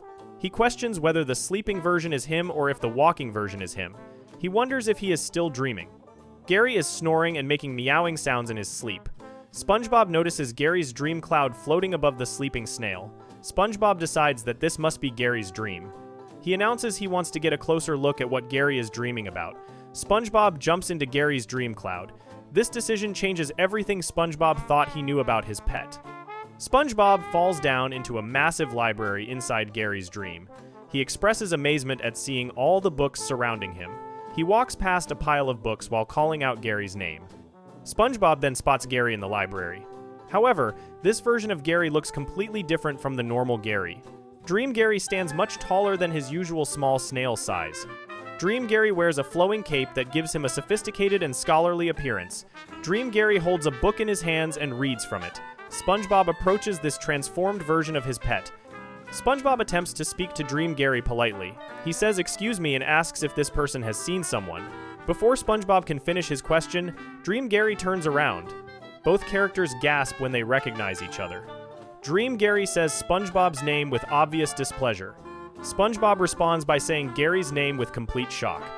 Dream Gary demands to know how SpongeBob dares to invade the sanctity of his dreams. His tone carries anger and indignation. Dream Gary clearly values his privacy and feels violated by this intrusion into his personal dream space. SpongeBob ignores this complaint completely because he fixates on something far more surprising. SpongeBob exclaims with wonder that Gary can talk. This revelation shocks SpongeBob more than anything else about the dream. In all the time SpongeBob has owned Gary as a pet, Gary has only communicated through meowing sounds. Gary has never spoken a single word of English to SpongeBob during their waking hours. Yet here in the dream, Gary speaks in complete sentences using sophisticated vocabulary. Dream Gary sighs with what sounds like frustration or resignation. He explains to SpongeBob that in dreams, one is not tethered by earthly limitations. This statement suggests that Gary possesses abilities in dreams that he cannot or does not display while awake. SpongeBob asks what Gary means by this statement about earthly limitations. Dream Gary does not provide a direct, simple answer. Instead, he tells SpongeBob to come with him. Dream Gary leads SpongeBob down an aisle between towering bookshelves. The library contains countless volumes of books. Dream Gary begins explaining the nature and significance of dreams. He tells SpongeBob that for ages, dreams have been thought of as windows to another realm. This demonstrates that Dream Gary understands philosophical and psychological concepts about the purpose and meaning of dreams. Gary then picks up a book from a shelf and reads a quote from it. Dream Gary quotes poetry from Emily Dickinson. He recites the lines, "Let me not mar that perfect dream by an auroral stain, but so adjust my daily night that it may come again." Gary attributes this quote correctly to Emily Dickinson. This means Gary has knowledge of classic American poetry from the 19th century. Emily Dickinson lived from 1830 to 1886 and wrote nearly 1,800 poems during her lifetime. She remains one of the most important poets in American literature. For Gary to know and correctly attribute Dickinson's work demonstrates sophisticated literary knowledge. SpongeBob responds to this quote by asking, "Who?" SpongeBob has never heard of Emily Dickinson. This contrast highlights the gap between Gary's knowledge and SpongeBob's knowledge. Dream Gary does not express surprise or disappointment at SpongeBob's ignorance of Emily Dickinson. Instead, Gary flips a few pages in the book he holds. He tells SpongeBob that he has another quote that SpongeBob might know. Dream Gary clears his throat before reciting this second poem. He says, "There once was a man from Peru who dreamed he was eating his shoe. He woke with a fright in the middle of the night to find that his dream had come true." This poem is a limerick, which is a 5-line humorous poem with a specific rhythm and rhyme scheme. Limericks typically have an AABBA rhyme pattern. This particular limerick connects thematically to their conversation about dreams by describing a dream that became reality. SpongeBob laughs at this limerick. He tells Gary that he sure is smart. This represents the first time SpongeBob explicitly acknowledges Gary's intelligence. Dream Gary responds with a rhetorical question. He asks SpongeBob, "Did you think my shell was full of hot air?" This question implies that Gary has always possessed this intelligence. The question suggests that Gary expected SpongeBob to recognize his intellectual capabilities. The phrase, "full of hot air," typically means empty or meaningless. By asking if SpongeBob thought his shell contained nothing but hot air, Gary implies that his shell actually contains a highly capable brain. SpongeBob thanks Gary for the information. He announces that he plans to return to his own dream now. SpongeBob starts walking away from Dream Gary. Before SpongeBob leaves completely, Dream Gary issues a warning. He tells SpongeBob to beware of his wandering eye. Then Dream Gary calls SpongeBob a little poriferan. This word choice demonstrates even more impressive knowledge. The term poriferan is the scientific classification for sponges. Porifera is the phylum name for the group of aquatic invertebrate animals commonly known as sponges. Most people would simply say sponge when referring to SpongeBob, but Gary uses the proper taxonomic term from biological classification. This shows Gary understands scientific nomenclature and biological taxonomy. The warning itself mirrors what SpongeBob told Gary at the beginning of the episode. SpongeBob told Gary to mind his wandering eye after Gary got his eyes stuck in SpongeBob's socks. Now Gary returns this same warning back to SpongeBob. Gary knows that SpongeBob has been wandering into other people's dreams without permission. Gary understands the parallel between his own curiosity about the socks and SpongeBob's curiosity about dreams. Gary recognizes this as inappropriate behavior. By echoing SpongeBob's own words back at him using more sophisticated language, Gary demonstrates both memory and the ability to apply lessons appropriately. After leaving Gary's dream, SpongeBob visits the dreams of other characters. He enters Patrick's dream and finds it boring. He enters Squidward's dream and disrupts a royal musical performance. He enters Sandy's dream and nearly gets killed during a skydiving expedition. He accidentally enters Pearl's dream thinking it was Mr. Krabs' dream. He then enters Mr. Krabs' dream and accidentally loses Mr. Krabs' giant dollar fish. He enters Plankton's dream, where Plankton has grown giant-sized and terrorizes Bikini Bottom. In each dream, SpongeBob causes problems or disrupts the dreamer's experience. Eventually, all these characters wake up angry because SpongeBob invaded their dreams. At the end of the episode, SpongeBob wakes up to find Squidward, Mr. Krabs, Sandy, Gary, Plankton, and Pearl standing around his bed. They all look irritated and angry. They are all wearing pajamas. SpongeBob asks if they are having a slumber party. Squidward firmly states they are not having a slumber party. Sandy tells SpongeBob to do everyone a favor and stay out of their dreams. Plankton tells him to take a hike. Squidward complains about having to deal with SpongeBob during the day and questions why they must deal with him at night too. Even Gary expresses anger. Gary says meow, but in an angry tone. This is Gary's only verbal contribution to this confrontation. Gary has returned to his normal non-speaking state now that he is awake. The contrast between Dream Gary and Waking Gary is remarkable. In the dream, Gary spoke in complete sophisticated sentences. Gary quoted poetry. Gary used scientific terminology. Gary demonstrated knowledge of literature, philosophy, and biology. Gary explained complex concepts about the nature of dreams. Gary showed leadership by guiding SpongeBob through the library and teaching him. Gary expressed complex emotions, including indignation at having his privacy violated. Yet when Gary wakes up, he only says meow just like always. Gary does not speak English. Gary does not quote poetry. Gary does not use scientific terms. Gary acts exactly like a normal pet snail who can only meow. This dramatic difference between Dream Gary and Waking Gary raises important questions. The most obvious question is whether Dream Gary represents Gary's true mental capabilities. In the dream, Gary explicitly stated that in dreams, one is not tethered by earthly limitations. This statement could be interpreted multiple ways. One interpretation is that dreams allow beings to do things impossible in waking life. Another interpretation is that Gary possesses these abilities while awake, but something prevents him from expressing them. The question becomes whether Gary cannot speak English while awake, or whether Gary chooses not to speak English while awake. Several pieces of evidence from the episode support the theory that Gary is genuinely intelligent. First, the dream takes place inside Gary's own mind. SpongeBob did not create this dream or control its contents.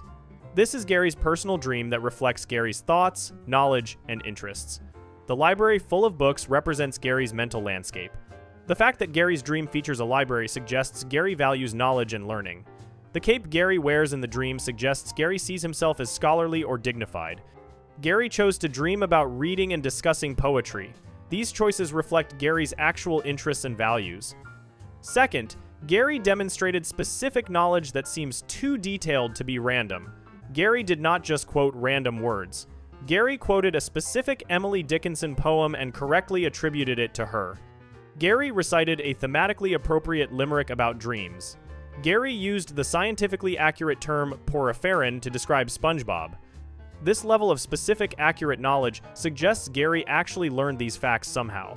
The knowledge exists in Gary's memory even if Gary only reveals it while dreaming.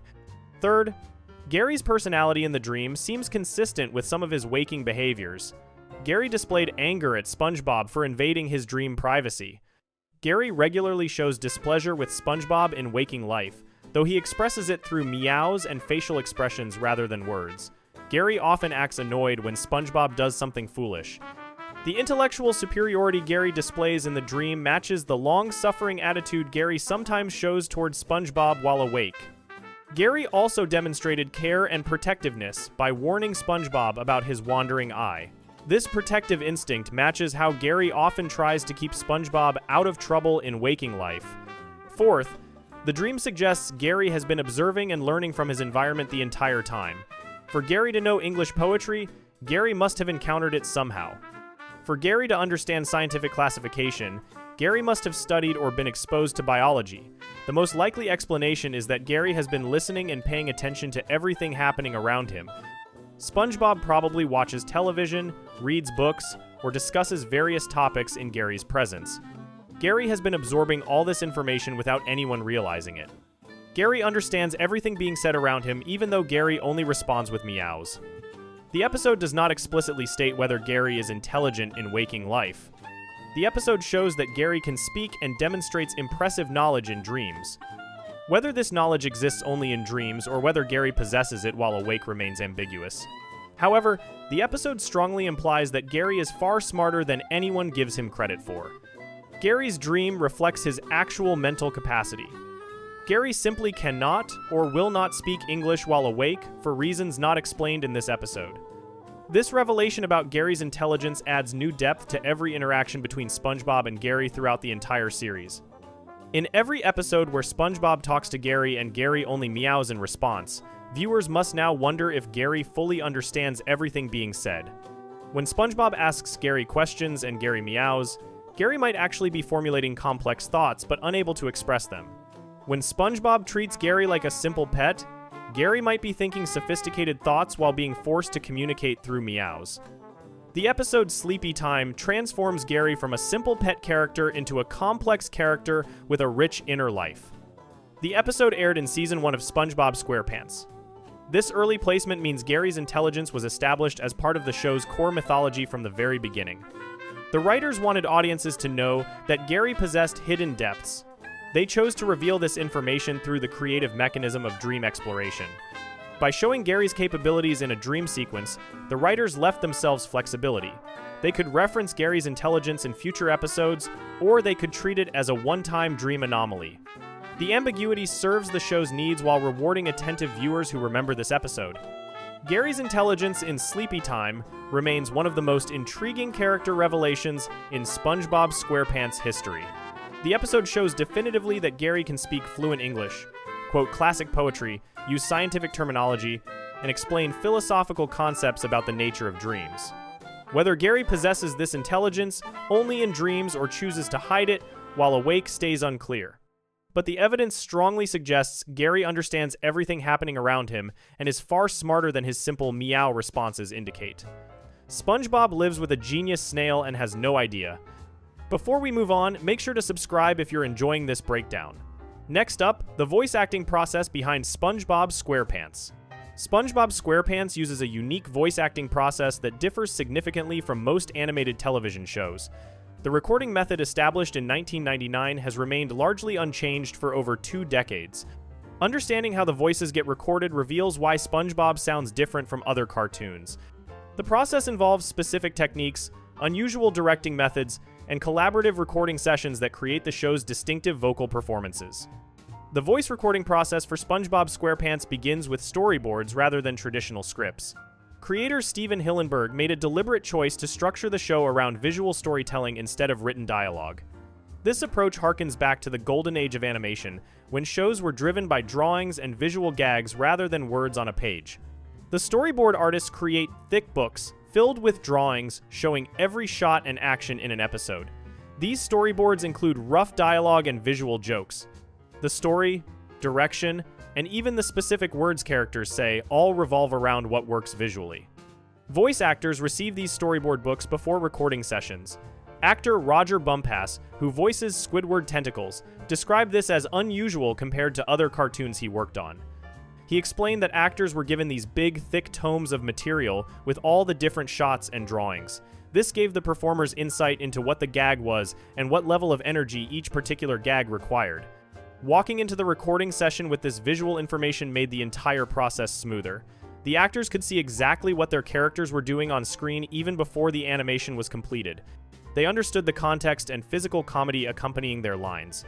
Recording sessions for SpongeBob happen every Wednesday. This schedule has been followed consistently by the crew since 1999. Casting supervisor Jenny Monica Hammond stated that she loved Wednesdays because of these sessions. Each recording session takes approximately 4 hours to complete an 11-minute episode. This represents a significant time investment compared to some animated shows where actors record their lines individually in shorter sessions. The 4-hour time frame allows for multiple takes, improvisation, and collaboration between performers. The most distinctive aspect of SpongeBob's recording process is that the entire cast records together in the same room. Tom Kenny, who voices SpongeBob, described this as unusual and special. He explained that everybody is in the same room doing it old radio show style. Kenny noted this approach is what gives SpongeBob its special feel. The method resembles how radio dramas were produced in the 1,930 seconds and 1,940 seconds when all actors performed together simultaneously. This contrasts sharply with modern animation where actors typically record alone in isolated sessions. Recording together as a full cast provides numerous advantages. The actors can play off each other's energy and timing. They can react naturally to what other performers are doing. The chemistry between characters feels authentic because the chemistry between actors is real. When SpongeBob and Patrick have a conversation, Tom Kenny and Bill Fagerbakke are actually talking to each other in the same room at the same time. This creates spontaneous moments and natural comedic timing that would be difficult to achieve through separate recording sessions. Stephen Hillenberg and creative director Derek Drymon directed the voice actors personally during the first 3 seasons. They sat in on recording sessions at Nickelodeon Studios in Burbank, California. However, Hillenberg chose an unconventional directing method. Instead of sitting behind a painted glass control booth and communicating through an intercom, Hillenberg positioned himself in the recording room with the actors. Tom Kenny described this as a revelation and something unusual in terms of methodology. Normally, animation directors sit behind glass in a control room. They press a button to communicate with actors, saying things like, "Could you do that a little quicker? Could you be a little louder on that?" through the glass barrier. Hillenberg rejected this separation between director and performers. He sat directly in the recording space with the voice actors. This allowed for immediate feedback and collaboration. Actors could see Hillenberg's facial expressions and body language. Hillenberg could demonstrate what he wanted instead of just describing it through an intercom. The physical presence of the creator in the room created a different energy and dynamic. Actors felt more connected to the creative vision of the show. They could ask questions and receive answers instantly without technological mediation. In the 4th season, after Hillenberg stepped down as showrunner, voice director Andrea Romano took over the role of directing actors. Romano brought extensive experience from directing voices for numerous animated series, including Batman, the animated series, and Justice League. She continued the tradition of collaborative recording sessions with the full cast present. The Wednesday recording schedule and 4-hour session length remained consistent even as the show's leadership changed. The casting process for SpongeBob's main characters happened during the show's development in 1996 and 1997. Stephen Hillenberg and Derek Drymon conducted auditions to find the right voices for each character. For the voice of SpongeBob, the main character, Hillenberg already knew who he wanted. He approached Tom Kenny, who had previously worked with Hillenberg on the Nickelodeon show Rocko's Modern Life. Kenny had created a voice for a minor character on Rocko that caught Hillenberg's attention. When Hillenberg began developing SpongeBob, he remembered that voice and asked Kenny to audition. Kenny initially forgot how to perform the voice he had used on Rocko. Hillenberg showed Kenny a video clip of the Rocko episode to remind him. When Hillenberg heard Kenny recreate the voice, he knew immediately this was the sound he wanted for SpongeBob. Nickelodeon executives insisted on auditioning more actors for the role. They wanted to consider celebrity voices or other options. Hillenberg refused. He had the advantage of being a strong creator who could make final decisions. In Kenny's words, Hillenberg told the network executives, "No, I like that. I don't care about celebrities." Hillenberg trusted his instinct and gave Kenny the role. Bill Fagerbakke auditioned for the role of Patrick Star after Kenny had been cast as SpongeBob. Fagerbakke described his audition experience as perfunctory. He said he was just going in for another audition with no idea what was in store. Fagerbakke could not appreciate the remarkable visual wit and endearing childlike humanity in the show from the audition material alone. He tried to give Hillenberg what he wanted without understanding the bigger picture. Despite this uncertain audition, Hillenberg recognized that Fagerbakke's voice fit Patrick perfectly. Roger Bumpass provides the voice of Squidward Tentacles. He described Squidward as a very nasally, monotone kind of guy. Bumpass said the character became very interesting to do because of the wide spectrum of emotions required. Squidward experiences sarcasm, frustration, and apoplexy. This range allowed Bumpass to explore different vocal colors and intensities within a single character. Bumpass had two specific recollections from early recording sessions. First, he discovered that Tom Kenny's character had been given license to go outside the main sound of SpongeBob. Kenny could make SpongeBob heroic or completely different when the story required it. Bumpass witnessed this flexibility during the first recording session. He thought Kenny had lost the character entirely during one take. Bumpass felt envious that Kenny could do this while Squidward had to maintain a more consistent vocal quality. The second thing Bumpass remembered was meeting Clancy Brown, who voices Mr. Krabs. All the actors knew Brown from his previous work playing villains. Brown has a strong, imposing look, and the cast was initially afraid of him. They soon discovered that Brown was actually a teddy bear personality, which relieved everyone. Clancy Brown had only been doing voiceover work for a few years when he auditioned for SpongeBob. His agent and manager insisted he show up to auditions. Brown was still learning the craft of voice acting. He brought his distinctive gruff voice to Mr. Krabs, creating the character's memorable raspy quality. The voice perfectly captures Mr. Krabs' obsession with money and his crusty personality. Carolyn Lawrence voices Sandy Cheeks, the squirrel from Texas. Lawrence got the role through an unusual coincidence. She ran into a casting director on a sidewalk in Los Feliz, Los Angeles. Lawrence was with her friend Quentin Flynn, another voice actor. The casting director asked Lawrence if she was a voiceover actress and if she had an agent. Lawrence dismissed this as typical Los Angeles small talk that never leads anywhere. She responded, "Yeah, whatever," expecting nothing to come from the conversation. However, this casting director actually followed through and called Lawrence to audition for SpongeBob. Lawrence knew nothing about the show before that audition. Her random sidewalk encounter led to voicing one of the main characters for over 2 decades. Guest stars also contribute voices to SpongeBob. The most notable recurring guest stars were Ernest Borgnine and Tim Conway, who voiced the superhero duo Mermaid Man and Barnacle Boy. Stephen Hillenberg and Derek Drymon were fans of the 1,960-second sitcom McHale's Navy, in which Borgnine and Conway starred together.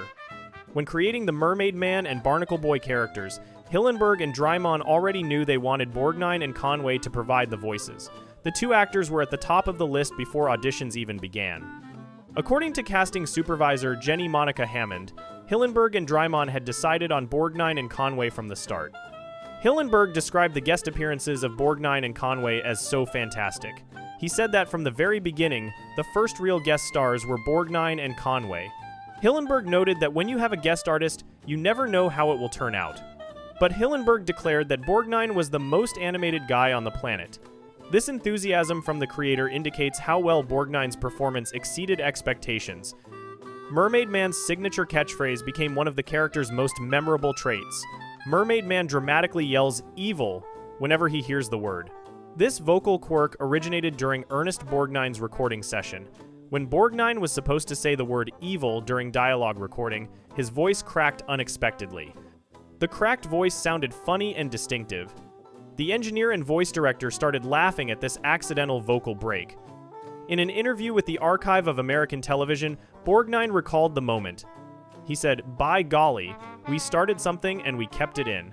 The production team recognized that this voice crack was funnier than a normal delivery. They decided to make it Mermaid Man's permanent way of saying the word. An ad-libbed accident became a running gag that defined the character. Borgnine described voiceover work as being like stealing money, because your voice becomes the actor. He explained that you make the character come alive through your voice without the physical demands of on-camera performance. Borgnine voiced Mermaid Man from the character's first appearance in 1999 until Borgnine's death in 2012 at age 95. When Borgnine died of kidney failure on the 8th of July 2012, Nickelodeon honored him with a 2-hour SpongeBob marathon featuring episodes focused on Mermaid Man. After Borgnine's death, Stephen Hillenberg made the executive decision not to recast Mermaid Man. The character still appears in episodes, but with dialogue limited to no more than a single line, or other characters dress up as Mermaid Man. Tim Conway, who voiced Barnacle Boy, experienced similar treatment.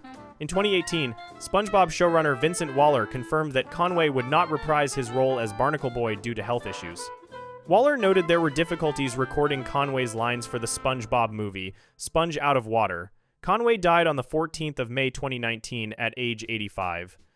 Like Mermaid Man, Barnacle Boy now appears only in non-speaking roles, or when other characters like Patrick Star dress as him. Hillenberg's decision to retire these characters rather than recast them showed respect for the original actors' contributions. The voice recording process continues throughout each episode's production cycle. After actors record their lines during the Wednesday sessions, editors refine the audio. They ensure seamless integration between the vocal performances and the animated visuals. The animation for SpongeBob is completed by Rough Draft Studios Korea Limited in South Korea. The animation is created after the voice recording is finished. This means animators match character movements to the vocal performances rather than actors matching their voices to existing animation. This approach allows greater flexibility and expressiveness in character animation. Voice actors sometimes improvise during recording sessions. The collaborative environment encourages spontaneous additions to the scripted dialogue. When the full cast records together, actors can build on each other's improvisations. A joke from one performer might inspire another performer to add something unexpected. These moments of spontaneity contribute to the show's humor. The directors and writers welcome this creative input from the voice actors. Many improvised lines and vocal choices make it into final episodes. The recording process also involves creating vocal effects and creature sounds. Tom Kenny not only voices SpongeBob, but also provides the voice for Gary, the snails meowing, the French narrator, and numerous other characters. Kenny has voiced over 1,000 characters throughout his career across various animated shows. His versatility allows him to create many different vocal colors and character voices. Other cast members similarly voice multiple characters. Mr. Lawrence, who voices Plankton, also provides voices for Larry the Lobster and other Bikini Bottom residents. D. Bradley Baker, Serena Irwin, Bob Joles, Mark Fite, Thomas F. Wilson, and Carlos Alazraqui handle most one-off and background characters. These voice actors create the crowds, incidental fish characters, and temporary characters who appear for single episodes. Their contributions fill out the world of Bikini Bottom and make it feel populated and alive. Recording sessions sometimes include these additional performers when episodes require many background voices or crowd reactions. The SpongeBob SquarePants voice recording process represents a deliberate artistic choice by Stephen Hillenberg. He wanted to create an environment that fostered collaboration, spontaneity, and authentic character interactions. The decision to have actors record together in the same room, the use of storyboards instead of scripts, and the director's physical presence in the recording space all contribute to the show's unique vocal quality. This process has remained consistent for over 25 years of production. The Wednesday recording sessions, the 4-hour time frame, and the collaborative spirit continue to define how SpongeBob sounds. The voices that bring Bikini Bottom to life emerge from a carefully designed process that values teamwork, improvisation, and the chemistry between performers working together in real time. Before we move on, make sure to subscribe if you're enjoying this breakdown. Moving on, Bikini Bottom is canonically based on a real nuclear test site. Bikini Bottom is the underwater city where SpongeBob SquarePants and his friends live. The name of this fictional city connects directly to a real location with a dark historical past. Creator Stephen Hillenberg confirmed that Bikini Bottom is located at the bottom of the Pacific Ocean beneath Bikini Atoll. This real location in the Marshall Islands served as a nuclear weapons testing site for the United States military. Understanding the connection between the cartoon setting and the actual nuclear test site reveals a surprising layer to SpongeBob SquarePants that most viewers never notice. Bikini Atoll is a coral reef formation in the Marshall Islands. An atoll consists of a ring of islands surrounding a central lagoon. Bikini Atoll contains 23 small islands arranged in this circular pattern. The atoll sits in the central Pacific Ocean, approximately 530 miles northwest of Majuro, the capital of the Marshall Islands. The location is extremely remote and isolated from major population centers. This isolation made it attractive to military planners searching for a place to conduct dangerous weapons testing far from civilian populations. The name Bikini comes from the Marshallese word Bikini, which means surface of coconuts or land of coconuts. The islands of Bikini Atoll were home to 167 Micronesian inhabitants, who lived there for generations. These native people survived through fishing and farming in a traditional lifestyle.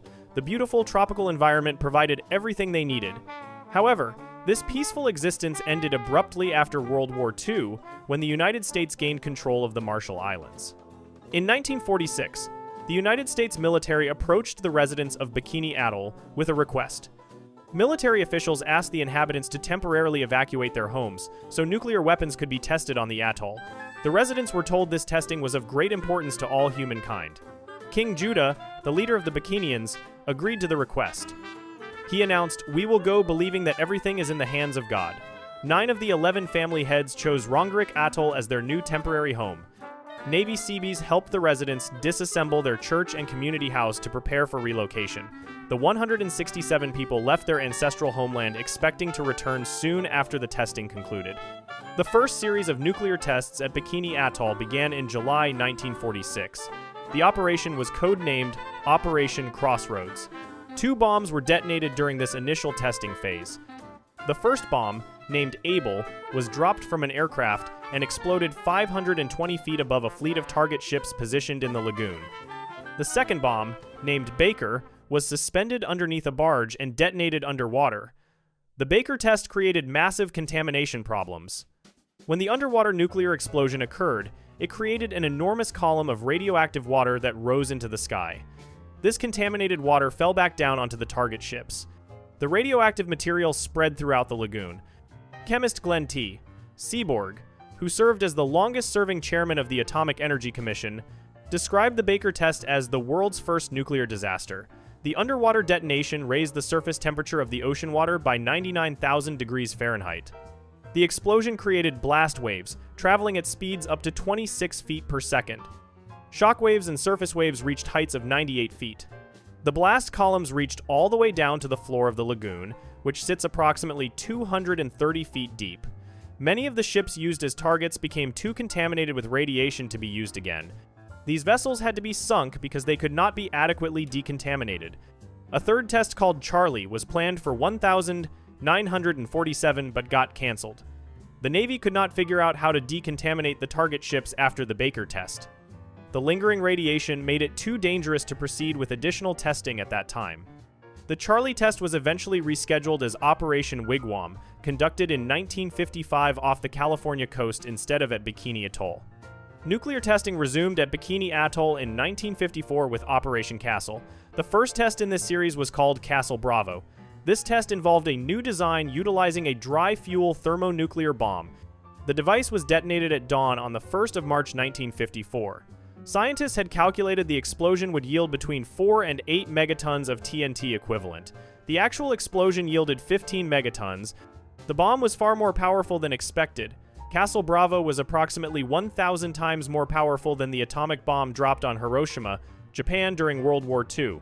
The unexpected power of Castle Bravo caused serious problems. The massive explosion destroyed 3 entire islands at Bikini Atoll. The blast created a crater in the reef. Radioactive fallout contaminated a vast area, including inhabited islands far from the test site. A Japanese fishing boat called the Lucky Dragon was caught in the fallout zone. The crew members suffered radiation sickness. 1 crew member died from complications related to radiation exposure. The Castle Bravo test highlighted the extreme dangers of thermonuclear weapons and the difficulty of controlling their effects. In 1956, the United States conducted Operation Red Wing at Bikini Atoll. This operation consisted of 17 nuclear detonations designed to test second-generation thermonuclear weapons. One test named Cherokee represented the first air-deployed thermonuclear weapon by the United States. The tests during Operation Red Wing advanced the development of more sophisticated nuclear weapons. In 1958, Operation Hardtack, I added another 35 nuclear detonations at Bikini Atoll. This made it one of the largest test series ever conducted by the United States. Between 1,946 and 1,958, the United States detonated either 23 or 24 nuclear weapons at Bikini Atoll, depending on how the tests are counted. These explosions occurred on the reef, on the sea surface, in the air, and underwater. The combined yield of all these nuclear weapons totaled approximately 77 to 78.6 megatons of TNT in explosive power. The testing left Bikini Atoll completely contaminated with dangerous levels of radiation. The soil became unsafe. The water became unsafe. Farming and fishing became impossible due to radiation contamination. The United States government had promised the Bikini Atoll residents that they could return home after the testing was completed. However, the nuclear tests made the atoll unfit for human habitation. The displaced Bikinians faced numerous challenges. They were moved to Rongerik Atoll, which proved unsuitable for sustaining life. They were later moved to Kili Island, which also could not adequately support the population. The United States has paid more than $300 million into various trust funds to compensate the islanders and their descendants for the loss of their homeland. A 2016 investigation found radiation levels on Bikini Atoll measuring 639 millirem per year, well above the established safety standard for human habitation. Despite this, Stanford University scientists reported in 2017 that an abundance of marine life apparently thrives in the crater of Bikini Atoll. Steven Hillenberg created SpongeBob SquarePants in 1999. Hillenberg had worked as a marine biology teacher before becoming an animator. His background in marine science heavily influenced the show's setting and characters. Hillenberg studied marine biology at Humboldt State University. He worked at the Orange County Marine Institute teaching children about ocean life. He created an educational comic book called The Intertidal Zone, featuring a character named Bob the Sponge who resembled an actual sea sponge. This comic book character eventually evolved into SpongeBob SquarePants. When Hillenberg developed the television series, he needed a name for the underwater city where his characters would live. He chose to name the fictional city Bikini Bottom and place it beneath Bikini Atoll in the Pacific Ocean. Tom Kenny, who voices SpongeBob, confirmed in a 2015 interview with Huffington Post that the fictitious city is named after Bikini Atoll. Multiple sources, including wikis and official materials, state that, according to Steven Hillenberg, Bikini Bottom is located at the bottom of the Pacific Ocean, next to Bikini Atoll. The show provides evidence of this location throughout various episodes. In the episode Pranks a Lot, Sandy Cheeks evacuates to Texas after being frightened. She is shown flying east from the Pacific Ocean, which indicates Bikini Bottom's location. In the video game Employee of the Month, a fish character states that Bikini Bottom is located in the Pacific Ocean. During the SpongeBob SquarePants movie, when the camera rises out of the water during the Goofy Goober Rock sequence, it emerges from the Pacific Ocean. The island that appears in the opening theme song of SpongeBob SquarePants is Bikini Atoll. According to the audio commentary for the episode Christmas Who, Steven Hillenberg filmed daytime shots of the island using a model in a friend's swimming pool. Tom Kenny revealed at San Diego Comic-Con in 2019 that the specific friend was Genndy Tartakovsky, creator of various animated series including Samurai Jack. Hillenberg created a physical model of the island for these shots. According to Vincent Waller on Twitter, nighttime shots of the island were filmed in Steve Belfer's pool. A human finger appears in nighttime shots of the island to portray the reflection of the moon on the water. The connection between Bikini Bottom and Bikini Atoll led fans to develop theories about the show. A popular theory originated on Reddit, where user Capmaster pointed out that Bikini Bottom is named after its location under Bikini Atoll. Because Bikini Atoll was used for nuclear testing from 1946 to 1958, the theory suggested that creatures living in this area mutated. According to this theory, the radiation explains why sea creatures in the show can talk, play instruments, build robots, and display human-like intelligence and behavior. Tom Kenny initially debunked this fan theory about nuclear mutation. However, Mr. Lawrence, who voices Plankton and writes for the show, later confirmed the theory in an interview with Esquire magazine. Lawrence stated that the nuclear test site concept was part of the fun of the show and discussed how far they were taking the concept of Bikini Bottom being a nuclear test site. According to the Encyclopedia SpongeBobia fan wiki, Lawrence revealed that initially during early Season 1 development, the concept was that Earth would have been dead following a post-apocalyptic war with only Bikini Bottom surviving. However, this concept was reportedly scrapped early in production. Every time a large explosion occurs in SpongeBob SquarePants, the shape of the explosion resembles a mushroom cloud similar to photographs of actual nuclear detonations. The underwater explosions shown in the cartoon mirror the visual appearance of the underwater Baker test conducted at Bikini Atoll. These visual references connect the fictional show to the real history of nuclear testing. Whether Steven Hillenberg intended SpongeBob SquarePants to show the consequences of underwater nuclear testing, or whether Bikini Atoll was simply inspiration for the location and name remains somewhat unclear. Hillenberg passed away in 2018, and he never provided extensive public commentary specifically addressing the nuclear mutation theory. What is definitively confirmed is that Hillenberg intentionally named Bikini Bottom after Bikini Atoll and placed the city beneath that specific real-world location in the Pacific Ocean. The connection between a beloved children's cartoon and a site of nuclear devastation creates an unsettling contrast. Bikini Atoll represents a dark chapter in human history where indigenous people were displaced and an entire ecosystem was contaminated with radiation for weapons testing purposes. SpongeBob SquarePants represents innocent entertainment that has brought joy to millions of children and adults worldwide for over 25 years. These two realities exist simultaneously in the naming and placement of Bikini Bottom. The real Bikini Atoll remains contaminated and largely uninhabitable today, over 60 years after the last nuclear test was conducted there. The Bikinian people continue to live in exile from their ancestral homeland. The fictional Bikini Bottom thrives as a bustling underwater city full of life, music, friendship, and adventure. Whether viewers interpret this as commentary on nuclear testing, coincidental naming, or simply creative inspiration from a marine biologist fascinated by Pacific Ocean geography, the factual connection between Bikini Bottom and Bikini Atoll cannot be denied. The fictional home of SpongeBob SquarePants shares its name and location with one of the most significant nuclear weapons testing sites in human history. Before we move on, make sure to subscribe if you're enjoying this breakdown. Next up, SpongeBob is actually a master fry cook everywhere except the Krusty Krab. SpongeBob SquarePants demonstrates exceptional talent as a fry cook and creative food inventor across multiple episodes. However, the recognition he receives for these talents follows an unusual pattern. Looking at 3 specific episodes reveals how SpongeBob's abilities are treated differently depending on the circumstances. His boss, Mr. Krabs consistently undervalue SpongeBob's ideas until they prove profitable. And even then, Krabs often exploits the situation rather than genuinely appreciating his employee. The episode Patty Hype from Season 2 aired on the 24th of February 2001.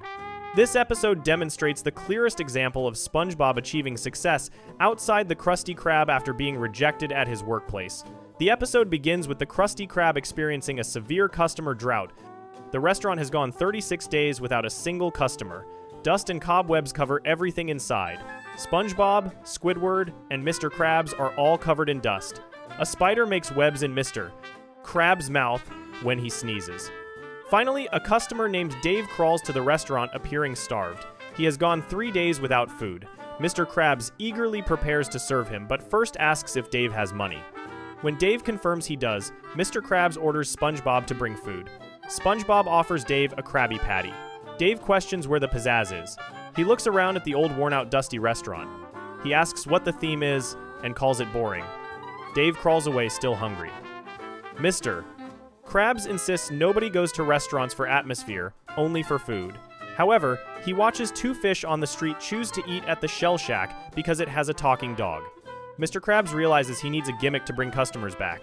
SpongeBob tries to tell Mr. Krabs he has an idea. Mr. Krabs' eye stalks pull back together, chopping SpongeBob in half. Mr. Krabs announces he has an idea. He organizes a publicity stunt where he buries himself alive while a marching band plays. Everyone cheers.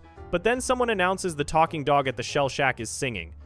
The entire crowd abandons Mr. Krabs to go see the dog. Mr. Krabs remains buried underground alone. Back inside the cleaned Krusty Krab, SpongeBob repeatedly tries to tell Mr. Krabs he has an idea. Mr. Krabs asks what he is going to do if he does not find an idea. He worries he will go out of business. SpongeBob keeps saying he has an idea, but Mr. Krabs ignores him. Mr. Krabs gets on his knees, praying to Great Neptune for an idea. A divine light hits Krabs. SpongeBob descends from above, dressed like an angel playing a harp. He sings that he has an idea. Mr. Krabs finally demands SpongeBob tell him the idea. SpongeBob presents a pretty patty, which is a green-colored Krabby Patty. Mr. Krabs thinks the patty is spoiled and burns it with a flamethrower. SpongeBob explains it is not tainted meat but painted meat. He shows Mr. Krabs a palette with Krabby Patties in 6 different designer colors. Mr. Krabs laughs at the idea. He calls Squidward over to look. Both Mr. Krabs and Squidward mock SpongeBob's idea. Mr. Krabs jokingly asks for an orange patty with extra purple. He sarcastically asks what is next, sequin milkshakes. Squidward holds up a French fry with a bow tie. Both dance around mockingly chanting, "Pretty patties," while SpongeBob cries. SpongeBob becomes indignant and declares he knows this is a good idea. He announces he will open his own restaurant to prove them wrong. He runs out of the Krusty Krab. Mr. Krabs and Squidward look at each other and continue laughing. SpongeBob encounters Patrick and asks if he wants to help. Patrick agrees. They construct a stand that says, "Pretty patties." SpongeBob puts up an open sign and waits for customers. No customers arrive for what seems like a very long time. A customer named Harold walks up and asks if they sell food. SpongeBob shows him a green, pretty patty. Harold laughs hysterically at the green color. Patrick also laughs. SpongeBob cries, thinking Mr. Krabs was right. He holds out the palette, showing pretty patties in 6 different colors, including purple. Harold notices the purple one and says purple is his favorite color. He tries it and declares it tastes good. Harold yells to the world that Pretty Patties is the best idea ever. News of Pretty Patties spreads rapidly. A news broadcast interrupts Mr. Krabs' television program. The reporter shows a wild crowd behind him screaming for Pretty Patties. Customers explain they like Pretty Patties because they match their purses. A Scottish man says they remind him of home while holding a plaid patty. The muscular fish Larry runs up and declares Pretty Patties rule. The reporter asks SpongeBob to explain the success. SpongeBob says he does not know. The reporter asks, "How can you not make money with such a brilliant idea?" SpongeBob explains that at first they did not know what to do with all the money. They tried burying it, shredding it, and burning it. Mr. Krabs' eye stalks inflate and burst at hearing this. SpongeBob says they decided to just give all the money away. Patrick stands at a stand labeled Free Money, handing out bags of cash. The news reports that 46,853 customers have been served.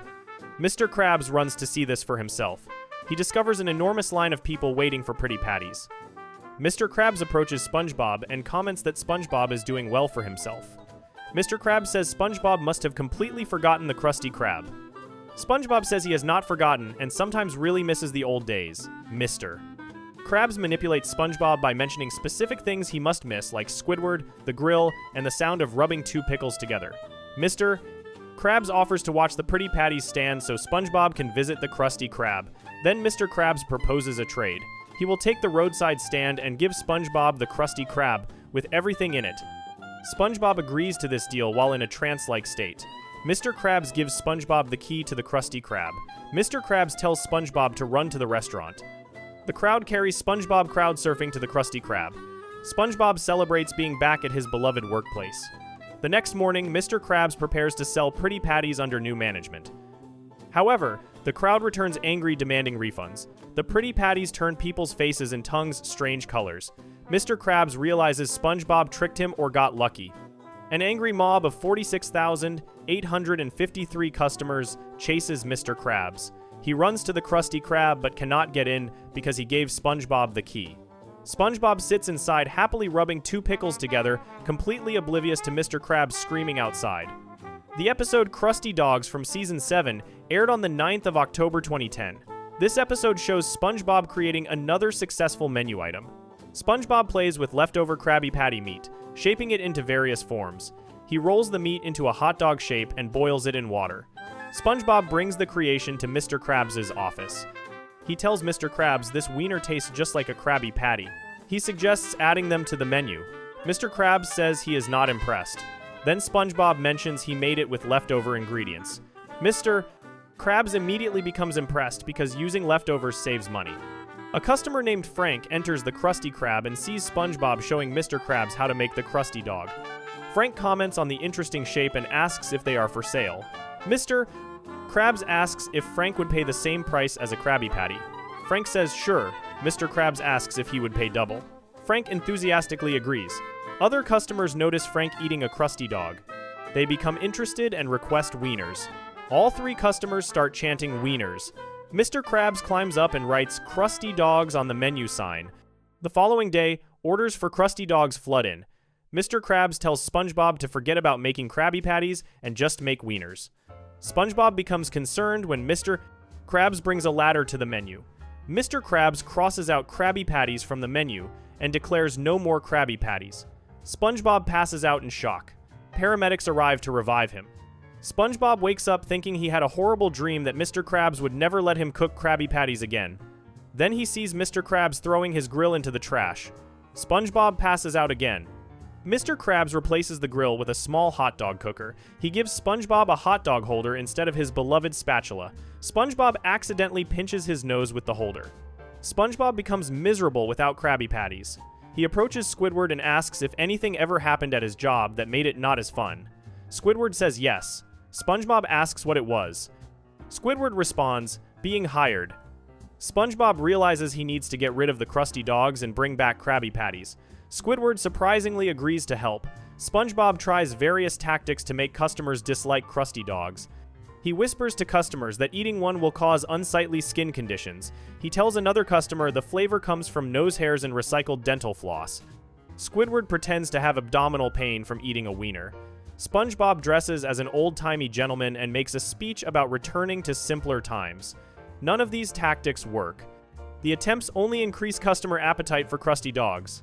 SpongeBob decides on stronger tactics. He puts a balloon inside a Krusty Dog and serves it to a customer. When the customer lifts the hot dog to his mouth, SpongeBob pushes an air pump. The hot dog expands and explodes, shooting meat all over the customers. Everyone screams and angrily leaves the restaurant. Mr. Krabs asks SpongeBob what happened and where all the customers went. SpongeBob suggests they know the answer. The scene cuts to SpongeBob happily grilling Krabby Patties again. Mr. Krabs asks SpongeBob to keep the Krabby Patties coming. Squidward stands outside wearing a Krabby Patty costume, waving a sign that says they're back. The episode, as seen on TV from Season 3, aired on the 8th of March, 2002. This episode explores SpongeBob's perception of fame rather than actual recognition of his talents. Mr. Krabs decides to make the Krusty Krab's first television commercial. Squidward organizes the production with an expensive crew and equipment. Mr. Krabs fires everyone except a clown to save money. He decides to make the commercial using just himself, Squidward, and SpongeBob as the crew. Mr. Krabs tells SpongeBob he needs him to be in the commercial. SpongeBob becomes ecstatically excited about being in a commercial. The commercial airs at 3:28 a.m. SpongeBob watches it with Gary. The commercial shows Pearl and Squidward as characters named Amy and Jen. Mr. Krabs appears and takes them to the Krusty Krab. He describes Krabby Patties using dramatic language. During this description, SpongeBob appears in the commercial. However, only his body from the neck down is visible as he holds a spatula with a patty on the grill. Later, his hat shows through the order window. SpongeBob excitedly points out both times he appears on screen, even though his face is never shown. The next morning, SpongeBob goes to work. Old Man Jenkins greets him and says he saw SpongeBob on television. A flashback reveals Old Man Jenkins was actually watching a Bran Flakes commercial and saw the yellow cereal box. He mistakes SpongeBob for the cereal box. SpongeBob does not realize this and becomes convinced people recognize him from television. He misinterprets normal interactions as signs of fame. A customer reads SpongeBob's name tag, and SpongeBob thinks this means recognition. Someone holds a door open, and SpongeBob interprets this as special treatment for a celebrity. SpongeBob's delusion grows stronger throughout the day. He autographs a napkin for someone who just wanted a napkin. He poses for non-existent photographs. He spins a mop like an airplane propeller and hits Mr. Krabs. Mr. Krabs tells SpongeBob to get back to work and stop acting predictable. SpongeBob goes to the bathroom where he overhears two customers discussing an actor's singing talent. They mention if that actor cut a solo record, he would be a hit. SpongeBob's pupils turn into stars. He decides he should pursue a solo career. SpongeBob enters Mr. Krabs' office and announces he is an entertainer now. He says the fry cooking phase of his career is over. He talks about commercials being old hat and says people want music. Mr. Krabs stares at him dumbfounded with comically enlarged eyes. Mr. Krabs suggests Krabby fumes have gotten to SpongeBob's head. SpongeBob thanks Mr. Krabs for understanding and quits. An angry crowd of customers surrounds SpongeBob demanding their food. SpongeBob thinks they want entertainment instead of food. SpongeBob turns down the lights and begins singing a song called Striped Sweater. The customers complain they are starving. SpongeBob thinks the crowd is insatiable. Squidward tells SpongeBob to go grab patties and give customers what they came for. SpongeBob thinks Squidward means juggling. SpongeBob juggles patties while telling jokes. The customers demand patties. SpongeBob slips on grease. The patties he was juggling land perfectly on the grill. The crowd cheers. SpongeBob realizes they like it when he puts patties on the grill. He puts more patties on the grill and the crowd cheers louder. SpongeBob successfully serves all the customers by cooking Krabby Patties. Mr. Krabs tells SpongeBob he has finally found his calling. SpongeBob says he is glad he gave up fry cooking for this, not realizing he just cooked patties. These 3 episodes reveal a consistent pattern in how SpongeBob's talents are perceived. In Patty Hype, SpongeBob creates an idea that becomes genuinely successful outside the Krusty Krab after being mocked by his employer. In Krusty Dogs, SpongeBob creates another successful product, but Mr. Krabs only values it for saving money on ingredients, rather than appreciating SpongeBob's creativity. In As Seen on TV, SpongeBob's delusion about fame masks the reality that his true talent lies in fry cooking, which he takes for granted. The common thread is that SpongeBob possesses real talent and creativity, but this is rarely genuinely valued by those around him at his workplace. If you enjoyed the video, make sure to subscribe and I'll see you in the next video.